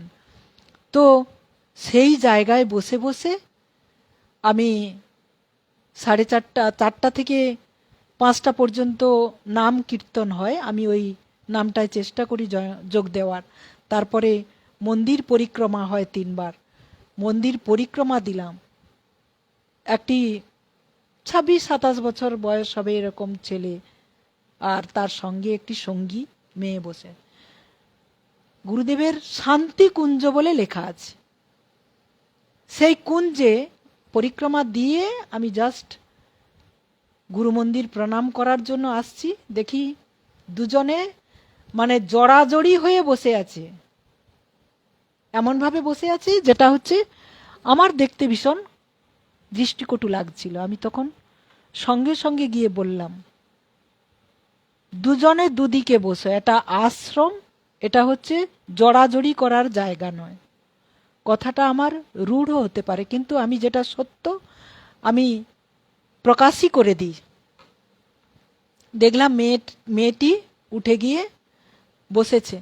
তার মানে কি, বাবা মা হিসেবেও আমরা ঠিক শিক্ষা দিতে পারিনি, শিক্ষক শিক্ষিকা হিসেবেও আমরা ঠিক শিক্ষা দিতে পারিনি, কোন জায়গায় গেলে কি আচরণটা করা উচিত সেটা আমরা শেখাতে পারিনি।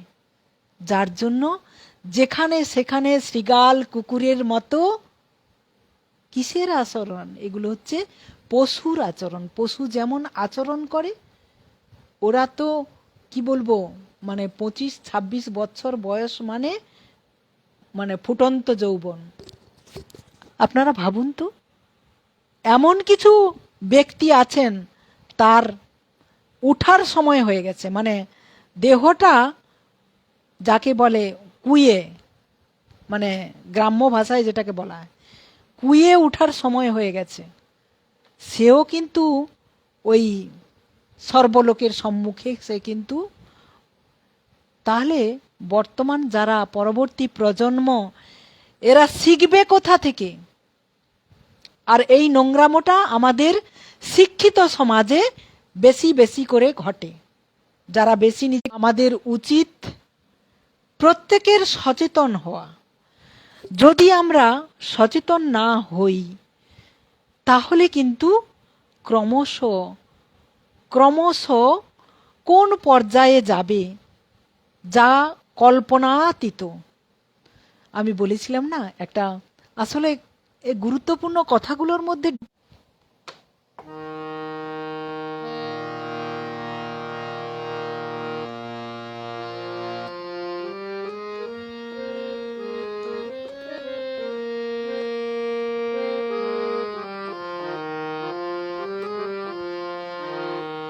চাতক প্রায় অহর্নিশি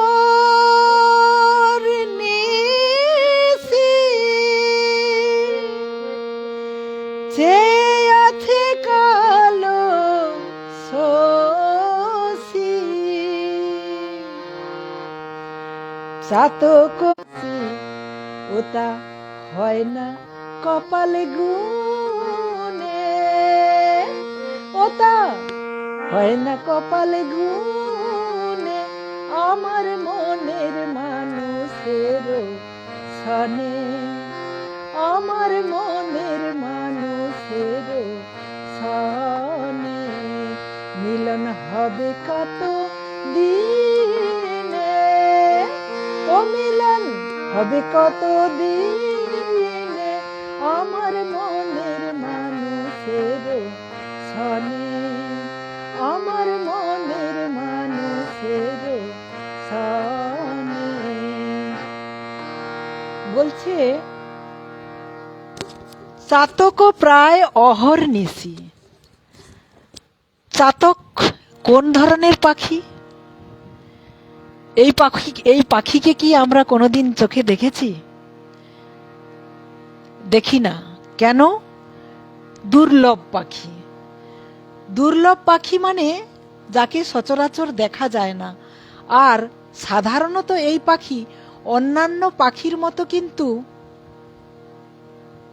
যেখান সেখান থেকে জল সেবন করে না। তো এই চাতক পাখি কি করে?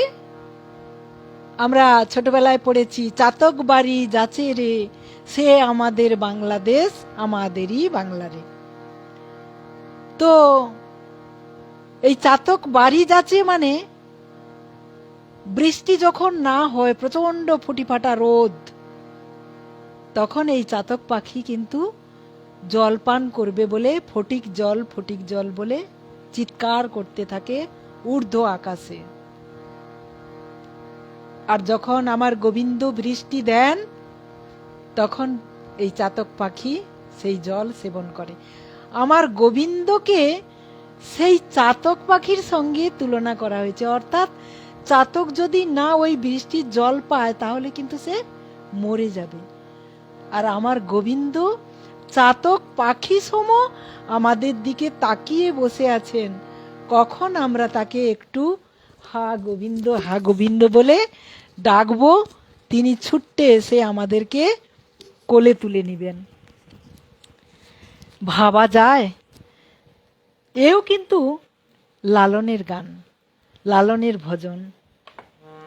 চাতক প্রায় অহর্নিশি চেয়ে আছে কালো শশী, আমি হব বলে চরণ দাসী, হব বলে চরণ দাসী। ওটা হয় না কপাল গুনে, ওটা হয় না কপাল গুনে, আমার মনের মানুষের সনে, আমার মনের মানুষের সনে।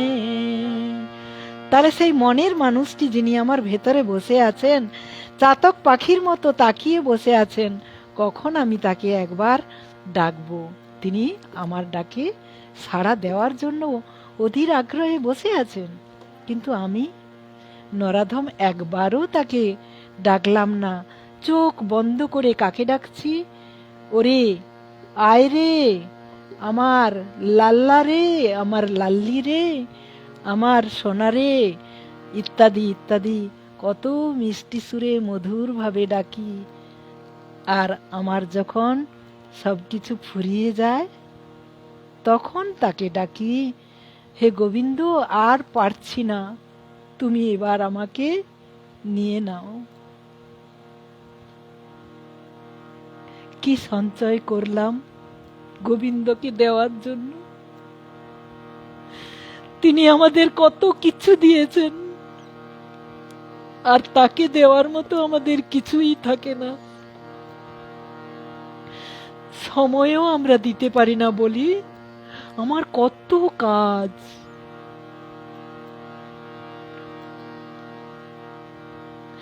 কাজ তো তোমাকে করতেই হবে, কাজের মধ্য দিয়ে তো তাকে পাবে। কাজ না করলে তুমি খাবে কি? কাজ করো, কাজের সাথে সাথে বলো, পথ চলিতে আর বলিতে, পথ চলিতে আর বলিতে, ও মন গাহো গাহো কৃষ্ণ নাম, হরি নাম, মধুর নাম, পথ চলিতে আর বলিতে।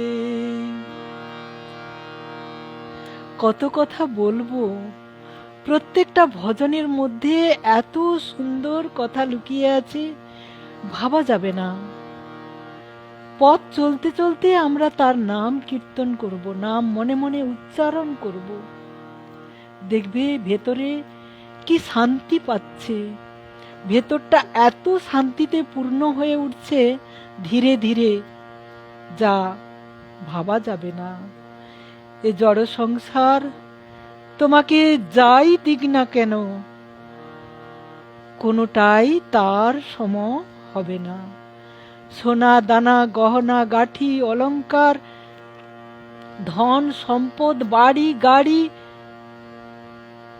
ঐশ্বর্য যতই তুমি প্রাপ্তি লাভ করো না কেন, তোমার কিন্তু ভেতরে তোমার শান্তি এতটুকুও নেই। সর্বসময় যেন মনে হচ্ছে কি অশান্তি, কি অশান্তি, সারা জীবনটা যেন জ্বলে পুড়ে শেষ হয়ে গেল। কিন্তু তুমি সর্বসময়ে পথ চলতে চলতেও নাম করো, দেখবে তিনি সব সময় তোমাকে সাড়া দিচ্ছেন। কি করতে হবে? আমার গোবিন্দ যাকে তিনি স্মরণে রাখেন, আমার গোবিন্দ স্বয়ং তার কাজ করে দেন। স্বয়ং তিনি গীতায় বলেছেন যে আমি মাথায় করে বহন করে নিয়ে আমি তাকে দিয়ে আসি। কত সুন্দর কথা, চিন্তা করুন। ওই যে মেয়ের গল্প বলতে বলতে আমি থেকে গেলাম, এরকম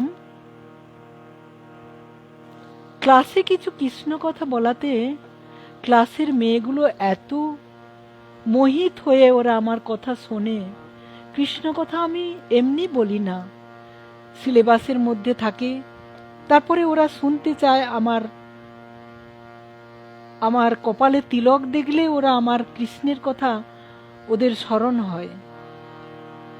আমি ক্লাসে ঢোকার সাথে সাথে আমি ওদেরকে বলিও না, কারণ একবার বলেছিলাম বলে তা নিয়ে ভীষণ স্কুলে হুলুস তুলুস হয়েছিল। আমার এইসব কথা স্কুলে বলা যাবে না, তো আমি সেই নিয়ে আর বলিও না। তো ক্লাস 11 ওরা নতুন এসেছে। ওরা আমাকে প্রথম দিন দেখেই হরে কৃষ্ণ ম্যাডাম, আর আমার নাম স্কুলে হয়ে গেল, আমি হরে কৃষ্ণ ম্যাডাম। তো আমাকে হরে কৃষ্ণ ম্যাডাম বলেই ওরা, আমি ক্লাসে ঢুকলেই ওরা দাঁড়িয়ে বলে হরে কৃষ্ণ, আর আমি তখন হরে কৃষ্ণ বললেই ওরা রাধে রাধে। এই যে কথাগুলো আমার ভীষণ ভালো লাগে। তো আমি চেয়েছিলাম এই কথাগুলো কেন বলি, যে আমাদের বর্তমান প্রজন্মের যে মেয়েরা, যে এদের আচার আচরণ কিভাবে চলা উচিত, জীবনটাকে কিভাবে পরিচালিত করা উচিত, ইত্যাদি ইত্যাদি, এগুলো বোঝাতে গিয়ে হয়তো সত্য কথা বলা বা সৎকর্ম করা, সৎপথে চলা, তা কিভাবে করা যায়, এইগুলো কথা প্রসঙ্গে আমার সচ্চিদানন্দের কথা এসে যায়। তো এইগুলো বলাতে ওরা ভীষণ খুশি হয়, এবং আমিও ওদেরকে মানে ক্লাসে নয়, ওরা একদিন লাইব্রেরিতে গিয়ে আমার মুখ থেকে কিছু কৃষ্ণ কথা শুনতে চাইলো, আর আমিও সেটা করে নিলাম, আর সেটা আমি ফেসবুক লাইভে দিয়ে রেখেছি। আপনারা শুনতে থাকুন, এবং এটাও আপনারা দ্রুত গতিতে মানে ছড়িয়ে দিন, যাতে করে আপনার পরিবেশে যে মেয়েটি কিংবা যে ছেলেটি আছে তারা যেন এই কথাগুলোর মধ্য দিয়ে নিজেকে চিনতে শেখে। তাহলে কোন জায়গায় গেলে কি কর্মটা করা উচিত, তাহলে তাদের এই জ্ঞানটা তাদের সহজে চলে আসবে নিজের মধ্যে। ওরা চেয়েছিল অনেক অনেক কথা, অনেক দিন ধরে অনেক, কিন্তু ওই যে প্রতিকূল পরিবেশ, আমরা নিজেকে শিক্ষিত বলে বড়াই করি, আমি পারবো না, কিন্তু কেউ যদি করে তাকে আমি বাধা দিতে ছাড়ব না। কিন্তু আমি একটা কথা বলবো, সত্যকে কোনো দিন ছাই চাপা দিয়ে রাখা যায় না। হয়তো একদিন দেখা যাবে আমি যেই স্কুলে আমি মেয়েদেরকে সচেতন করার জন্য কথাগুলো বলেছিলাম, সেই স্কুল যে একদিন না একদিন পৃথিবীর মধ্যে ভাইরাল হয়ে যাবে, কে বলতে পারবে? তাহলে আমি মূঢ় জানি না, আমি কেন এর পেছনে লেগে পড়ি? আমি যে জিনিস জানি না তা নিয়ে কেন আমি সমালোচনায় নেমে পড়ি? তো করব, যেখানে মিথ্যা থাকবে সেখানের প্রতিবাদ করব, সেখানে খাড়া হয়ে দাঁড়াবো। কিন্তু কলিযুগের মানুষ তো আমরা মিথ্যাকে ভীষণ সাপোর্ট করি। কেন না, সেটাকে আমি সত্য বলে জানি, কারণ এটাই হচ্ছে আমার জীবনের সত্য, এটাই হচ্ছে আমার জীবনের বাস্তব ঘটনা, এটাই হচ্ছে বাস্তবে এটা হয়। সেটা জঘন্যকর নোংরা হলেও আমরা সেটাকে সায় দিই। আর যেটা সত্য, যেটা সৎ, সেটা প্রচারিত হোক বা সেটা তার বহিঃপ্রকাশ হোক, সেটাকে আমরা যেমন ভাবে পারি, ওই যে চিতিকাংড়ার জাত আছে না, একটাকে ধরে ঝুলে থাকে, কিভাবে ওকে টেনে হিজড়ে নিচে নামানো যায়। তোমার ফেটেছে, তুমি তোমাকে নিয়েই ব্যস্ত থাকো, অপরের পেছনে যে কোনো ব্যাপার নিয়ে। তো আমি তো কিভাবে হই সেটা বলার লাগে না, তো আমি বলতেও চাই না, কারণ সবই আমার গোবিন্দ জানেন। তিনি আমাকে যেটা বলান আমি সেটা বলি, আর যেটা করান আমি সেটা করি। তাই আমি মনে শান্তি পাই। আমাকে যে যাই বলুক না কেন, আমি মনে করি যে এ সবই আমার গোবিন্দের খেলা। তিনি আমাকে নিয়ে যেমন খেলাচ্ছেন, আমাকে যেমন নাচান, আমি তেমনি নাচি।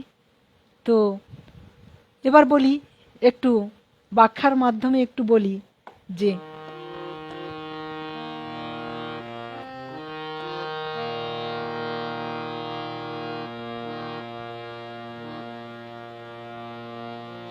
প্রতি নিঃশ্বাসে দৃঢ় বিশ্বাসে, প্রতি ইন্দ্রিয়ে ষড় রিপুতে,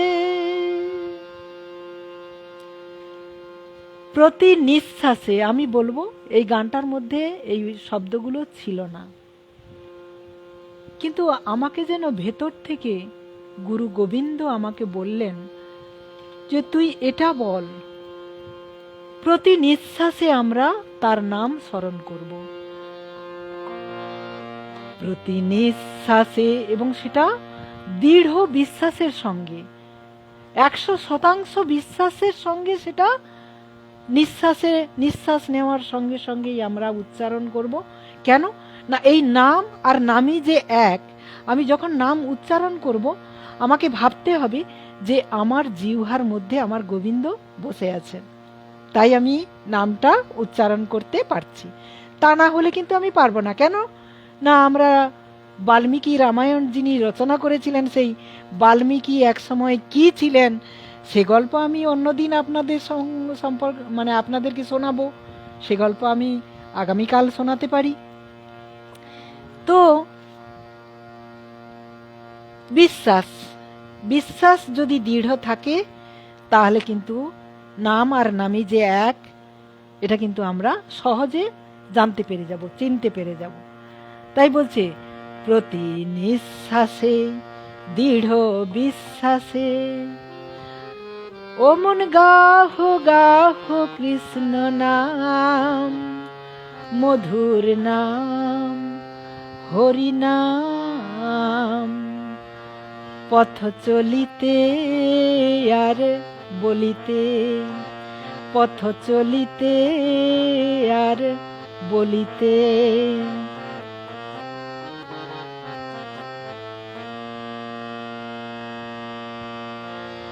প্রতি নিঃশ্বাসে দৃঢ় বিশ্বাসে, প্রতি ইন্দ্রিয়ে ষড় রিপুতে। আমি বারবার এই লাইনটা কেন উচ্চারণ করছি বলুন তো? এটা এই গানের মধ্যে ছিল না। আমার মনে হলো যেন প্রতি ইন্দ্রিয়ে, প্রতি ইন্দ্রিয় মানে আমাদের যে পঞ্চ কর্মেন্দ্রিয় এবং পঞ্চ জ্ঞানেন্দ্রিয়, এই 10টা ইন্দ্রিয়ের সাহায্যে তার নাম উচ্চারণ করার কথা আমার গোবিন্দ যেন ভেতর থেকে বললেন। যে চক্ষু, অর্থাৎ চোখ দিয়ে আমরা কাকে দর্শন করব? না, গোবিন্দকে দর্শন করব। দেখুন, আমি যদি কোনো কুকর্ম করতে যাই, আমি দেখছি আমাকে কেউ দেখছে না, অতএব আমি বিন্দাস কর্ম করে যাব। কিন্তু আমি যদি দেখি যে আমার গোবিন্দ আমাকে দেখছেন, তাহলে আপনি বলুন, কেউ না দেখলেও তো তিনি দেখছেন। তিনি স্বয়ং বিচার করার অধিকারী, তিনি স্বয়ং আমাকে পৃথিবীতে পাঠিয়েছেন, আমি কি করছি তিনি দেখছেন। তাহলে আমি কি অন্যায় কাজ করতে পারি? কখনো সম্ভব নয়। তাই চোখ দিয়ে আমাকে দেখতে হবে কি, আমার অন্তর ভেতরে যিনি বসে আছেন তিনাকে। আরেকটা কি না, সর্বজগৎময় আমার গোবিন্দ, তিনি সর্বত্র, কোথায় নেই, তিনি সর্বত্র বিচরণ করছেন। এটা যখন আমি দর্শন করব, তখন সবাইকে আমি আমার গোবিন্দ মনে করব। আর তখন আমি কি করব, তার প্রতি কিন্তু অন্যায়, অত্যাচার, আচরণগুলো, অসৎকর্ম যাই করি না কেন, কোনোটাই কিন্তু আমি করতে সাহস পাব না। বোঝা গেল কি না? জীবনের সঙ্গে আমরা যদি এগুলোকে মিলিয়ে নিই এবং এভাবে যদি আমরা চলতে থাকি, তাহলে আমার সাথে সাথে আমি তো পরিবর্তন হবই, আমার পরিবারকে পরিবর্তন করব, পরিবারে যারা বাস করে সবাইকে আমি আস্তে আস্তে করে পরিবর্তন করতে করতে, সবাই এভাবে শুনতে শুনতে পরিবর্তন হওয়ার পরিবেশ তৈরি করতে করতে আমরা একটা সময় একটা জায়গায় পৌঁছে যাব। তাহলে চক্ষুর পর আসছে কর্ণ, কানে, কানে আমরা কি কথা শুনি? কানে আমরা আন কথা শুনি। অহনা, তুমি প্রথমে এসেছিলে, এতক্ষণ পরে এলে, যাই হোক হয়তো শুনছিলে, যাক ভালো। আমার ছাত্রী, ভীষণ মিষ্টি মেয়ে এরা, ভীষণ সুন্দর আচরণ করে আমার স্কুল থেকে বেরিয়েছে। আমি তোমাদের কাছে, আমার যত ছাত্র ছাত্রী আছো সবাইয়ের কাছে আমি জোর হস্তে এটাই আমি শিক্ষা দিতে চাইছি যে আমার গোবিন্দ যেন তোমাদের সুমতি দেন। তোমরা শিক্ষার সাথে সাথে তোমরা শিখবে, আরও তোমার বাবা মা কিংবা আত্মীয় স্বজন যারা জানে না কোনো কিছু তাদেরকে শেখার জন্য কথাগুলো তোমরা পাঠিয়ে দেবে। কেন না, এগুলো সর্বসমাজের শোনার প্রয়োজনীয়তা আছে। তাহলে কানের সাহায্যে আমরা আন কথা শুনি। যে কথাগুলো শুনি সেগুলো হচ্ছে কি, ওই জানিস তার ঘরে না ওই মেয়েটা কি নোংরামো করেছে জানিস, মানে সমালোচনা। একটা বউ হয়তো, তার হয়তো 2-3টে বাচ্চা আছে, প্রতিটি পরিবেশে আপনি লক্ষ্য করবেন কটা মানুষ সৎ আছে। যদি থাকেন, আমার গোবিন্দ তাকে কৃপা করেছে তাই তিনি সৎ আছেন। যে কোনো দিক থেকে তিনি অসৎ কর্মের সঙ্গে যুক্ত হয়ে আছেন, কারণ এটা হচ্ছে কলির প্রভাব। তো সেই প্রভাব থেকে মুক্ত হতে গেলে আমাদের একটাই রাস্তা, সেটা হচ্ছে গোবিন্দকে স্মরণ করা, তাকে সবসময় ভাবা, তার কথা উচ্চারণ করা এবং তাকে, হ্যাঁ তুমি লিখেছো অহনা, তুমি লিখেছো, হ্যাঁ ম্যাম শুনছি, নেটওয়ার্ক প্রবলেম খুব, আচ্ছা সে তো আমারও হচ্ছে।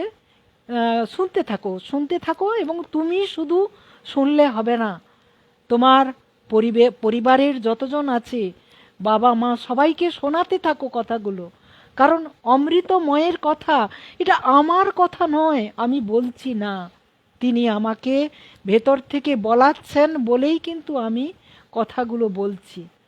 তো শুনতে থাকো, এই কথাগুলো যত বেশি সবাইকে শোনাতে থাকবে তত তুমি সুস্থ পরিবেশে বাঁচতে পারবে। না হলে কিন্তু তুমি অসুস্থ পরিবেশে, তুমি সুস্থ থাকলে কি হবে, অসুস্থ পরিবেশের বৈশিষ্ট্য কিন্তু তোমাকে সুস্থ থাকতে দেবে না, নানান দিক থেকে তোমাকে অসুস্থ বানিয়ে রাখবে।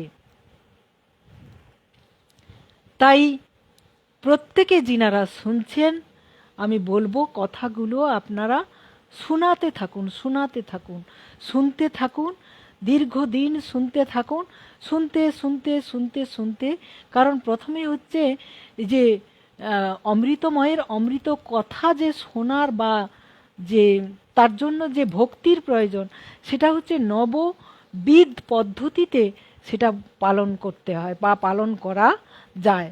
তো সেই নববিধ পদ্ধতি সম্পর্কে আমি এর আগেও বলেছি। তো এখন এই মুহূর্তে আমি যে কথাটা বলতে চাইছিলাম সেটা হচ্ছে, মানে প্রসঙ্গক্রমে এখানে চলে এলাম, সেটা হচ্ছে এই যে আমরা যদি সঠিক পথে না যাই, কানে যদি আমরা আন কথা কুকথা এগুলো শুনতে থাকি, তাহলে কি ওই কথাগুলো আমার মনের ভেতরে কিন্তু জাম হয়ে যাবে, মানে সিমেন্টের মতো বসে যাবে। আমার ভেতরে যে সচ্চিদানন্দ আছে তার আনন্দটাকে একেবারে সিমেন্ট দিয়ে জাম করে দেবে, মাটি করে দেবে। তাহলে আমরা কোন কথাটা শুনবো বেশি করে? ওই কুকথা আন কথা ওইসব কথা না আলোচনা করে, চর্চা করে, এই কথাগুলো শুনবো, এই কথাগুলো বারবার চর্চা করব, এই কথাগুলো শুনতে থাকব।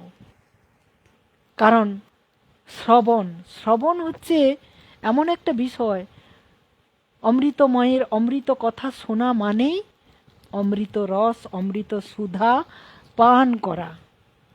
তো সেটা যখন আমি পান করতে যাব, তার প্রমাণ নজির আপনারা এতক্ষণ ধরে যেটা এই কথাগুলো শুনছেন, ভালো লাগছে কি না আপনাদের লিখে জানাতে হবে, আমি বলছি না। ভেতর থেকে একটু ভাবুন তো, যে এই যে জ্বালা যন্ত্রণাময় জীবন থেকে কিছুটা অন্তত শান্তির পথে আছেন কিনা। তাহলে এইটা যদি আমি ক্রমশ শুনতে থাকি, তাহলে কিন্তু এটা দীর্ঘায়িত হতে থাকবে, দীর্ঘ হবে, এবং হবেই হবে, মাস্ট হবে। এবং এটা শিওর, যিনারা এই শুনতে যখন গোবিন্দকে চিনতে পারবেন, যখন গোবিন্দকে মনের ভেতরে লালসা জাগবে, লোভ জাগবে, যে তিনি কে, যিনার সম্পর্কে এত কথা উনি বলছেন, তিনি কে, তিনি কিন্তু আপনার ভেতরে বসে আছেন। তিনিও কিন্তু আপনার ভেতর থেকে আপনাকে সৎ কথাগুলো বলাবে, শোনাবে, ইত্যাদি ইত্যাদি। আস্তে আস্তে করে আপনার মার্ক তখন উঁচু লেভেলের দিকে যাবে, উচ্চতা প্রাপ্তি হবে। তখন আপনি নিজেকে চিনতে পারবেন, বুঝতে পারবেন আস্তে আস্তে করে। তো সেটা ওই যে বলছি, প্রথমেই বলেছিলাম, রিসার্চ যদি কেউ করে তাহলে সে চিনতে পারবে। তো গেল দর্শন, মানে চক্ষু, কর্ণ, এবার নাসিকা।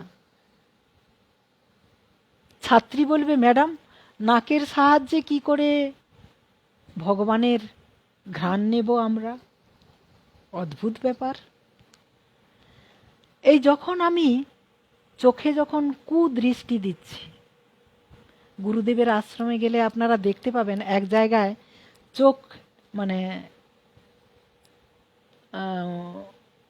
হনুমানের মূর্তি এক জায়গায় চোখ বন্ধ করে আছে, আর এক জায়গায় কানে তালা দিয়ে রাখছে, আরেক জায়গায়, মানে ওখানে প্রভু যেভাবে বোঝাতে চাইছেন, আমরা সাধারণ ব্যক্তি গিয়ে এভাবে, আমি আজকে দাঁড়িয়েছিলাম ওখানে, একজন মাতাজি বলছেন যে কথা বলতে না বলছে, চুপ থাকতে বলছে, আরেকজন বলছে কিচ্ছু শুনিস না, কিচ্ছু শুনবি না। হ্যাঁ, মানে তারা তাদের মতো করে ব্যাখ্যা দিয়ে যাচ্ছে। আর এই কথাগুলো শুনলে ভীষণ হাসি লাগে, না বলে থাকতেও পারি না, যে এটা ভীষণ একটা মানে আনন্দের বিষয়, যে যেটা আমি করতে গিয়ে দর্শন করেছিলাম বা শুনেছিলাম কথাগুলো, সেটা একটা, তারও একটা ঘটনা আছে, সেটা আজকে আর বলবো না। তো সময় চলে যাচ্ছে, কারণ 11টা পেরিয়ে গেছে, ভেতর থেকে আমাকে সাবধান করে দেওয়া হচ্ছে। সেটা তবু কথার তো একটা চলছে, যখন অমৃতময়ের অমৃত কথা যত পরিবেশিত হবে ততই মধুর, মানে আমরা রস তত, মানে মধু কি খাওয়ার শেষ থাকে, আরো খাই এরকম মনে হয়, এটাও ঠিক সেই রকম। তো নাকের সাহায্যে, ওই যে বলছি, যখন আমি চোখ দিয়ে দর্শন করছি, দর্শন যেটা করছি কি না, কুদর্শন। ও এইটা গুরুদেবের, এইটা আমি একটু একটু ছোট্ট করে বলে নিই। ওখানে যে চিত্রটা দেওয়া আছে, আমিও কিন্তু প্রথম দিন গিয়ে বুঝতে পারিনি। আমার বান্ধবী আমাকে বলছে, আমার বান্ধবী, ও খুব মানে ছোটবেলার থেকেই একসঙ্গে আমরা পড়াশোনা করেছি, 5 থেকে, আমি 6-এ গিয়ে ওখানে ভর্তি হয়েছি, তো 6 থেকে ওকে পেয়েছিলাম। ও ভীষণ আমার মানে এখনো পর্যন্ত আছে। ও ক্লাস 10 পাস করার পর বৈষ্ণব ভক্ত হয়ে গেছে। ও দিদি, জামাইবাবু, ওনারা বৃন্দাবনের বাসিন্দা, ওনারা ছিলেন, তাই সংস্রব পেয়ে গেছে, হয়ে গেছে। তো আমার তো দীর্ঘ জীবন কেটে গেছে, আজকে এই বয়সে এসে জানতে পারলাম, নিজেকে চিনতে পারলাম। ও অনেকবার আমাকে নক করেছে, তো তুই এটা কর, ওটা কর, গীতা পাঠ কর, অমুক কর, তুসু কর। তখন সংসারের দোহাই দিয়ে সব কিছুকে এড়িয়ে গেছি, কিন্তু গোবিন্দ চাইলে তাকে এড়ানো যাবে না। যখন হবে তখন অবশ্যই হবে। তো ও আমাকে বলে এই যে এরকম করে বসে আছে, ওটা হচ্ছে যে কথা বলতে না বলেছে। হুম, যে কথাগুলো আমরা বলবো সেটা হচ্ছে গোবিন্দের কথা, এছাড়া আন কথা আন প্রসঙ্গ আনতে না বলেছে। আরেক জায়গায় চোখে এরকম করে চাপা দিয়ে, মানে আরেক জায়গায়, মানে এক জায়গাতে 3টে মূর্তি আছে এরকম চাপা দিয়ে বলছে কুদৃষ্টিতে তাকাতে না বলছে। হ্যাঁ, সেটাকে আমরা অনেকজন অনেকভাবে ব্যাখ্যা দিই। অর্থাৎ তোমার দৃষ্টিটা যেন কু না হয়। দৃষ্টি যেদিকেই তুমি তাকাও না কেন, যাকেই তুমি দর্শন করো না কেন, তাকে তুমি ভাববে হয় রাধারানী, না হলে আমার গোবিন্দ। তাহলে কি হবে? আমার দৃষ্টিটা সুন্দর হলো। তো গুরুদেব এটাকে প্রকাশ করার জন্য খুব সুন্দর একটা চিত্র এখানে তুলে ধরেছেন। ওনাদের তো কি বলবো, যতই বলি না কেন অনেক কম বলা হবে। ওখানে গিয়ে আমার যে এই 2 বছরের মধ্যে যে প্রাপ্তি, মানে এই যে আপনাদের সামনে এত কথা বলতে পারছি, তার মানে প্রাপ্তি তো কিঞ্চিত মাত্র হয়েছে। আর আরেক জায়গায় কানে হাত দিয়ে, কানে, তার মানে কি, কুকথা শুনবো না, কুকথা বলবো না, আর কুদৃষ্টিতে তাকাবো না। তাহলে এটা একটা, মানে বৃন্দাবনের পরিবেশে এমনটা হওয়া উচিত, থাকা উচিত। তো এই যে তাহলে চক্ষু, কর্ণ, নাসিকার সাহায্যে, তাহলে কি, নাকের সাহায্যে আমরা ঘ্রাণ নিই। কিরকম? যে যখন আমি তার কুচরিত্রটা নিয়ে সমালোচনা করছি, তখন তার কুঘ্রাণটা কিন্তু আমার নাকের মধ্যে এসে যাচ্ছে, হ্যাঁ কি না? কুকথা শুনছি, কুকথা উচ্চারণ করছি, তো সেইগুলোর মাধ্যমে কিন্তু আমি সর্বোপরি বলবো যে ঘ্রাণের সাহায্যে, অর্থাৎ আমরা যখন পচা দুর্গন্ধ পাই তখন কি করি? নাককে বন্ধ করে দিই।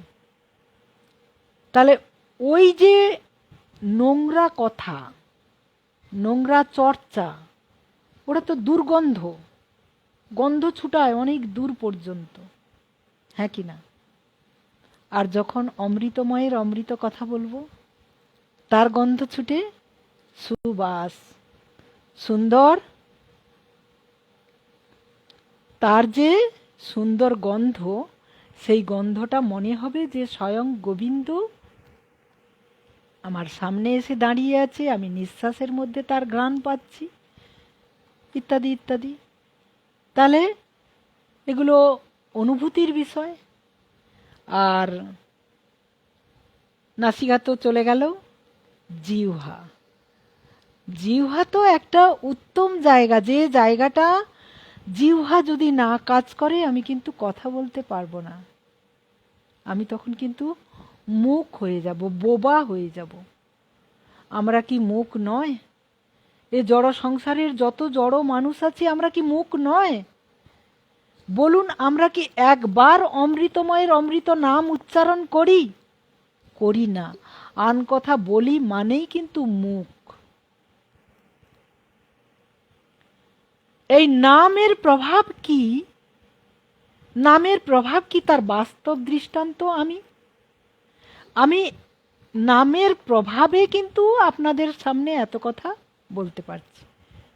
তার মানে আমার জিহ্বা নাম রস আস্বাদন করে করে আজকে নাম আর নামই তো এক। তাই গোবিন্দের কথা কিন্তু আমার জিহ্বা বলতে আজকে তিনি স্বাদ পান। অর্থাৎ গোবিন্দের কথা বললেই যেন তিনার ভেতর থেকে যেন, মানে জিহ্বা যেন নেচে ওঠে কোনো কিছু বলার জন্য বা তার ভজন কীর্তন করার জন্য। আর যদি আন কথা আপনি বলতে থাকুন, দেখবেন আপনি আন কথাতেই মেতে থাকবেন, কারণ ওইটাতে জিহ্বা অভ্যস্ত। আর সেটা বলে আপনি কতটা সুখ পান সেটা আপনার জীবনের সঙ্গে আপনি মিলিয়ে নিন, তাহলে বুঝতে পারবেন। তো এ গেল জিহ্বা। আর ত্বক, ত্বকের কথা বললে তো আরও মধুর মধুর রস ত্বকের মাধ্যমে পাওয়া যায়। কীরকম? সেটা হচ্ছে এরকম, সব সময় ভাবতে থাকতে হবে যে আমি আমার গোবিন্দের চর্চা করছি, মানে আমার গোবিন্দ স্বয়ং আমার ভেতরে বসে আছেন এবং তিনি আমাকে স্বয়ং রক্ষা করছেন, তিনি স্বয়ং আমাকে সঙ্গ দিচ্ছেন। কারণ আমি যখন কোনো কুচিন্তা করি, কুভাবনা করি, কোনো কুসঙ্গ পাওয়ার জন্য লালসা করি, তখন কিন্তু সেইগুলো আমার ত্বককে উত্তেজিত করে, হ্যাঁ কি না? তাহলে ওইটা যদি আমার ত্বককে উত্তেজিত করে, তাহলে আমি অমৃতময়ের অমৃত রস যখন পান করব, তখন সেই অমৃত রসে আমি হাবুডুবু খাবো, হ্যাঁ কি না? জানি না আপনাদের কতটা দিতে পারছি। যদি ভালো লাগে প্রতিনিয়ত শুনতে থাকুন। আমি প্রতিদিন 9:30 থেকে আপনাদেরকে অমৃতময়ের অমৃত কথা বলতে থাকব। এই যে বলছে পঞ্চ ইন্দ্রিয়, আর এটা হচ্ছে পঞ্চ কর্মেন্দ্রিয় আর পঞ্চ জ্ঞানেন্দ্রিয়।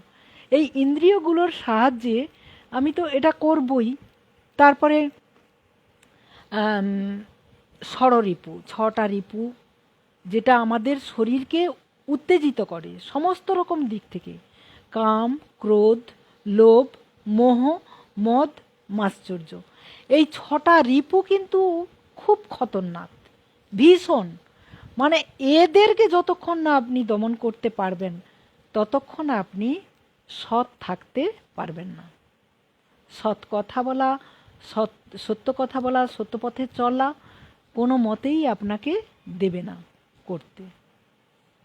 কারণ কাম মানে শারীরিক কাম, আর সেটা কামনা বাসনা হতে পারে, আর সেটা শরীরের স্বাদ আহ্লাদ পূরণ করাও হতে পারে, ইত্যাদি ইত্যাদি। তাহলে সেই কাম চরিতার্থ করার জন্য আমরা কি না করি, আমাদের কর্মের কোনো শেষ নেই। তো সেটাকে আমাদেরকে পরিবর্তন হতে হবে। আর কি? ক্রোধ। আমরা ক্রোধে উত্তেজিত হয়ে যাই।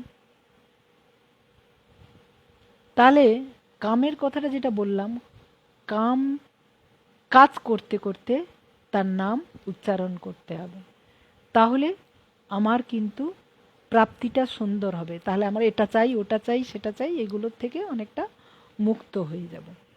ক্রোধ, রেগে গেলেও কৃষ্ণের নাম করো, দেখবে ক্রোধ উপশম হয়ে গেছে, শান্তি পাচ্ছ জীবন। লোভ, হ্যাঁ, ওই নামে লোভী হয়ে ওঠো। ডুব ডুব ডুব রূপ সাগরে আমার মন, ডুব ডুব ডুব রূপ সাগরে আমার মন, তলাতল পাতালে খুঁজলে, তলাতল পাতালে খুঁজলে পাবিনি প্রেম রত্নধন, পাবিনি প্রেম রত্নধন, ডুব ডুব ডুব রূপ সাগরে আমার মন। তলাতল পাতাল খুঁজে যদি বেড়াই, তাহলে কি ও গোবিন্দ রক্ষা করবে না? আর গোবিন্দ বলে কেউ নেই। এরকম আমরা বিপদে পড়লে কিন্তু তখন রক্ষা করো ঠাকুর, রক্ষা করো বলি, কিন্তু তার আগে আমরা বলি না কোনো দিন। তো সারা সময় গোবিন্দ সবাইকে রক্ষা করেন। তিনি বিপদেও মানে যে তাকে ডাকে তাকেও রক্ষা করেন, যে ডাকেন না তাকেও রক্ষা করেন। তবে কর্ম অনুযায়ী তাকে ফলভোগ করতেই হয়। আজকে যে কর্মটা আমি করছি, এর ফলটা কিন্তু আমি পরবর্তীতে পাব। এর আগে যে কর্ম করেছি তার ফলটা কিন্তু এখন আমি ভোগ করছি। বোঝা গেল? তাহলে এই কর্মফল কিন্তু আমরা খণ্ডন করতে পারি কেবলমাত্র নাম সংকীর্তনের দ্বারা। তার বাস্তব প্রমাণ আমি পেয়েছি। যার জন্য আজকে মধুর নাম আপনাদের বলতে পারছি, যার জন্য আমার মন খুশিতে আজ ভরে থাকে, যার জন্য আমার ভালো লাগে নাম বলতে। হ্যাঁ, এর বাস্তব প্রমাণ, বাস্তব কথাগুলোকে আমি তুলে ধরছি, কারণ সচ্চিদানন্দের কথা সত্য, তার মধ্যে এতটুকু মিথ্যে নেই। তো তাহলে আজকে এখানে রাখবো, কারণ কালকে আমার স্কুল আছে। এরপর আমার গোবিন্দকে এরপর আমি ভোগ লাগাবো মানে হালকা করে একটু রান্না বান্না করতে হবে। আমার ওই কি বলবো, ঘুমোতে ঘুমোতে প্রায় প্রতিদিন 12:30-1টা বেজে যায়। যাই হোক, সেটা ব্যাপার নয়। আমি চাই সারা রাত কেটে যাক, গোবিন্দ আমার চোখ থেকে ঘুম নিয়ে নিক, আমি যেন সারাক্ষণ তিনার নাম করতে পারি, তিনার কথা ভাবতে পারি। এটাই কারণ, কখন কোন মুহূর্তে আমার জীবন বেরিয়ে যাবে আমি নিজেও জানি না, স্বয়ং হরি জানেন। তাই বেরিয়ে যাওয়ার সময় যদি আমি তার কথা না স্মরণ করি, তাহলে তিনি আমাকে মনে রাখবেন? মৃত্যুকালে যদি তাকে স্মরণে আনতে পারি, পরবর্তী যে জন্মটা পাবো, তখন কিন্তু তিনি আমাকে আমার পছন্দ মতো জায়গায় তিনি আমাকে রাখবেন। আর মৃত্যুকালে আমি যেটা স্মরণ করব, যে কথাটা স্মরণ করতে করতে মরব, আমি সেই জন্ম লাভ করব। জয় নিতাই, হরে কৃষ্ণ, রাধে রাধে। অমৃতময়ের অমৃত কথা এখানেই বিশ্রাম রাখলাম। আবার আগামীকাল আপনারা লাইভে আসবেন, শুনতে থাকবেন। আমি চেষ্টা করব যতটা পারি দেওয়ার। সবই আমার গুরু গোবিন্দের কৃপা, তিনি আমাকে যতটা দেবেন। আজকেও আমি সকাল থেকে ভেবেছিলাম কি বলবো, আমি কিছুই জানি না গোবিন্দ, তোমার কথা তুমি আমাকে যেমন বলাবে আমি তেমন বলবো। বলেছি, আমি বলছি না, তিনি আমাকে বলিয়েছেন, তাই আমি বলেছি। তো এখানেই বিশ্রাম রাখলাম।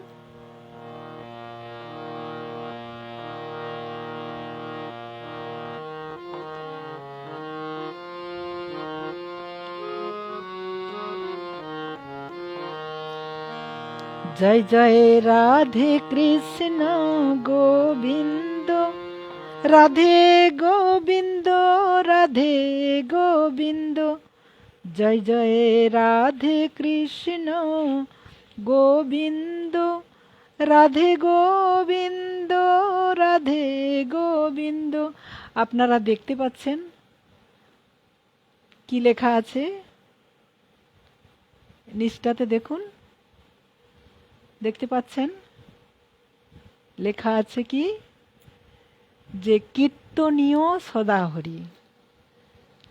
এরকম আমার গুরুদেবের অনেক লেখা গ্রন্থ রয়েছে, যেগুলোতে অমৃতময় সম্পর্কে, অনেক জীবন সম্পর্কে অনেক তথ্য আপনারা পাবেন। তো আমি খুঁজছি এইখানে গুরুদেব ওনার এই গ্রন্থটির মধ্যে যে গানটি উনি, যে ভজনটি উনি রেখেছেন, সেই ভজনটি আমি ওখানে করি, কিন্তু আসলে এত চাপের মধ্যে থাকি তো, যার জন্য সবটাই মনে রাখা সম্ভব হয়ে ওঠে না।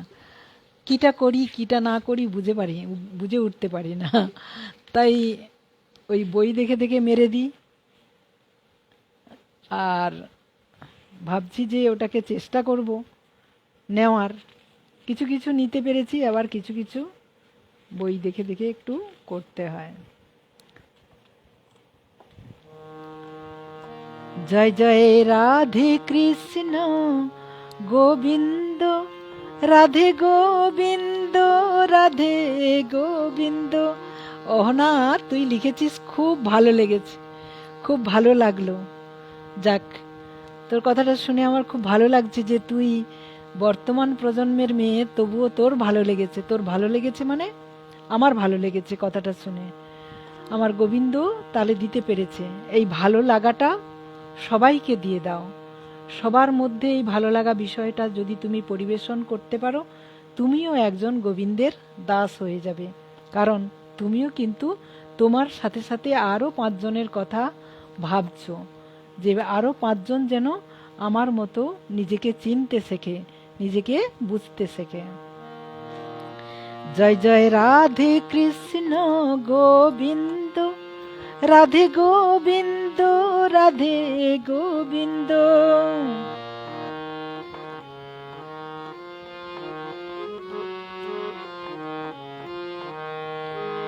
জয় জয় শ্যাম সুন্দর মদন মোহন বৃন্দাবন চন্দ্র, জয় জয় রাধা রমন রাস বিহারী শ্রী গোকুলানন্দ। জয় জয় রাধে কৃষ্ণ গোবিন্দ, রাধে গোবিন্দ, রাধে গোবিন্দ।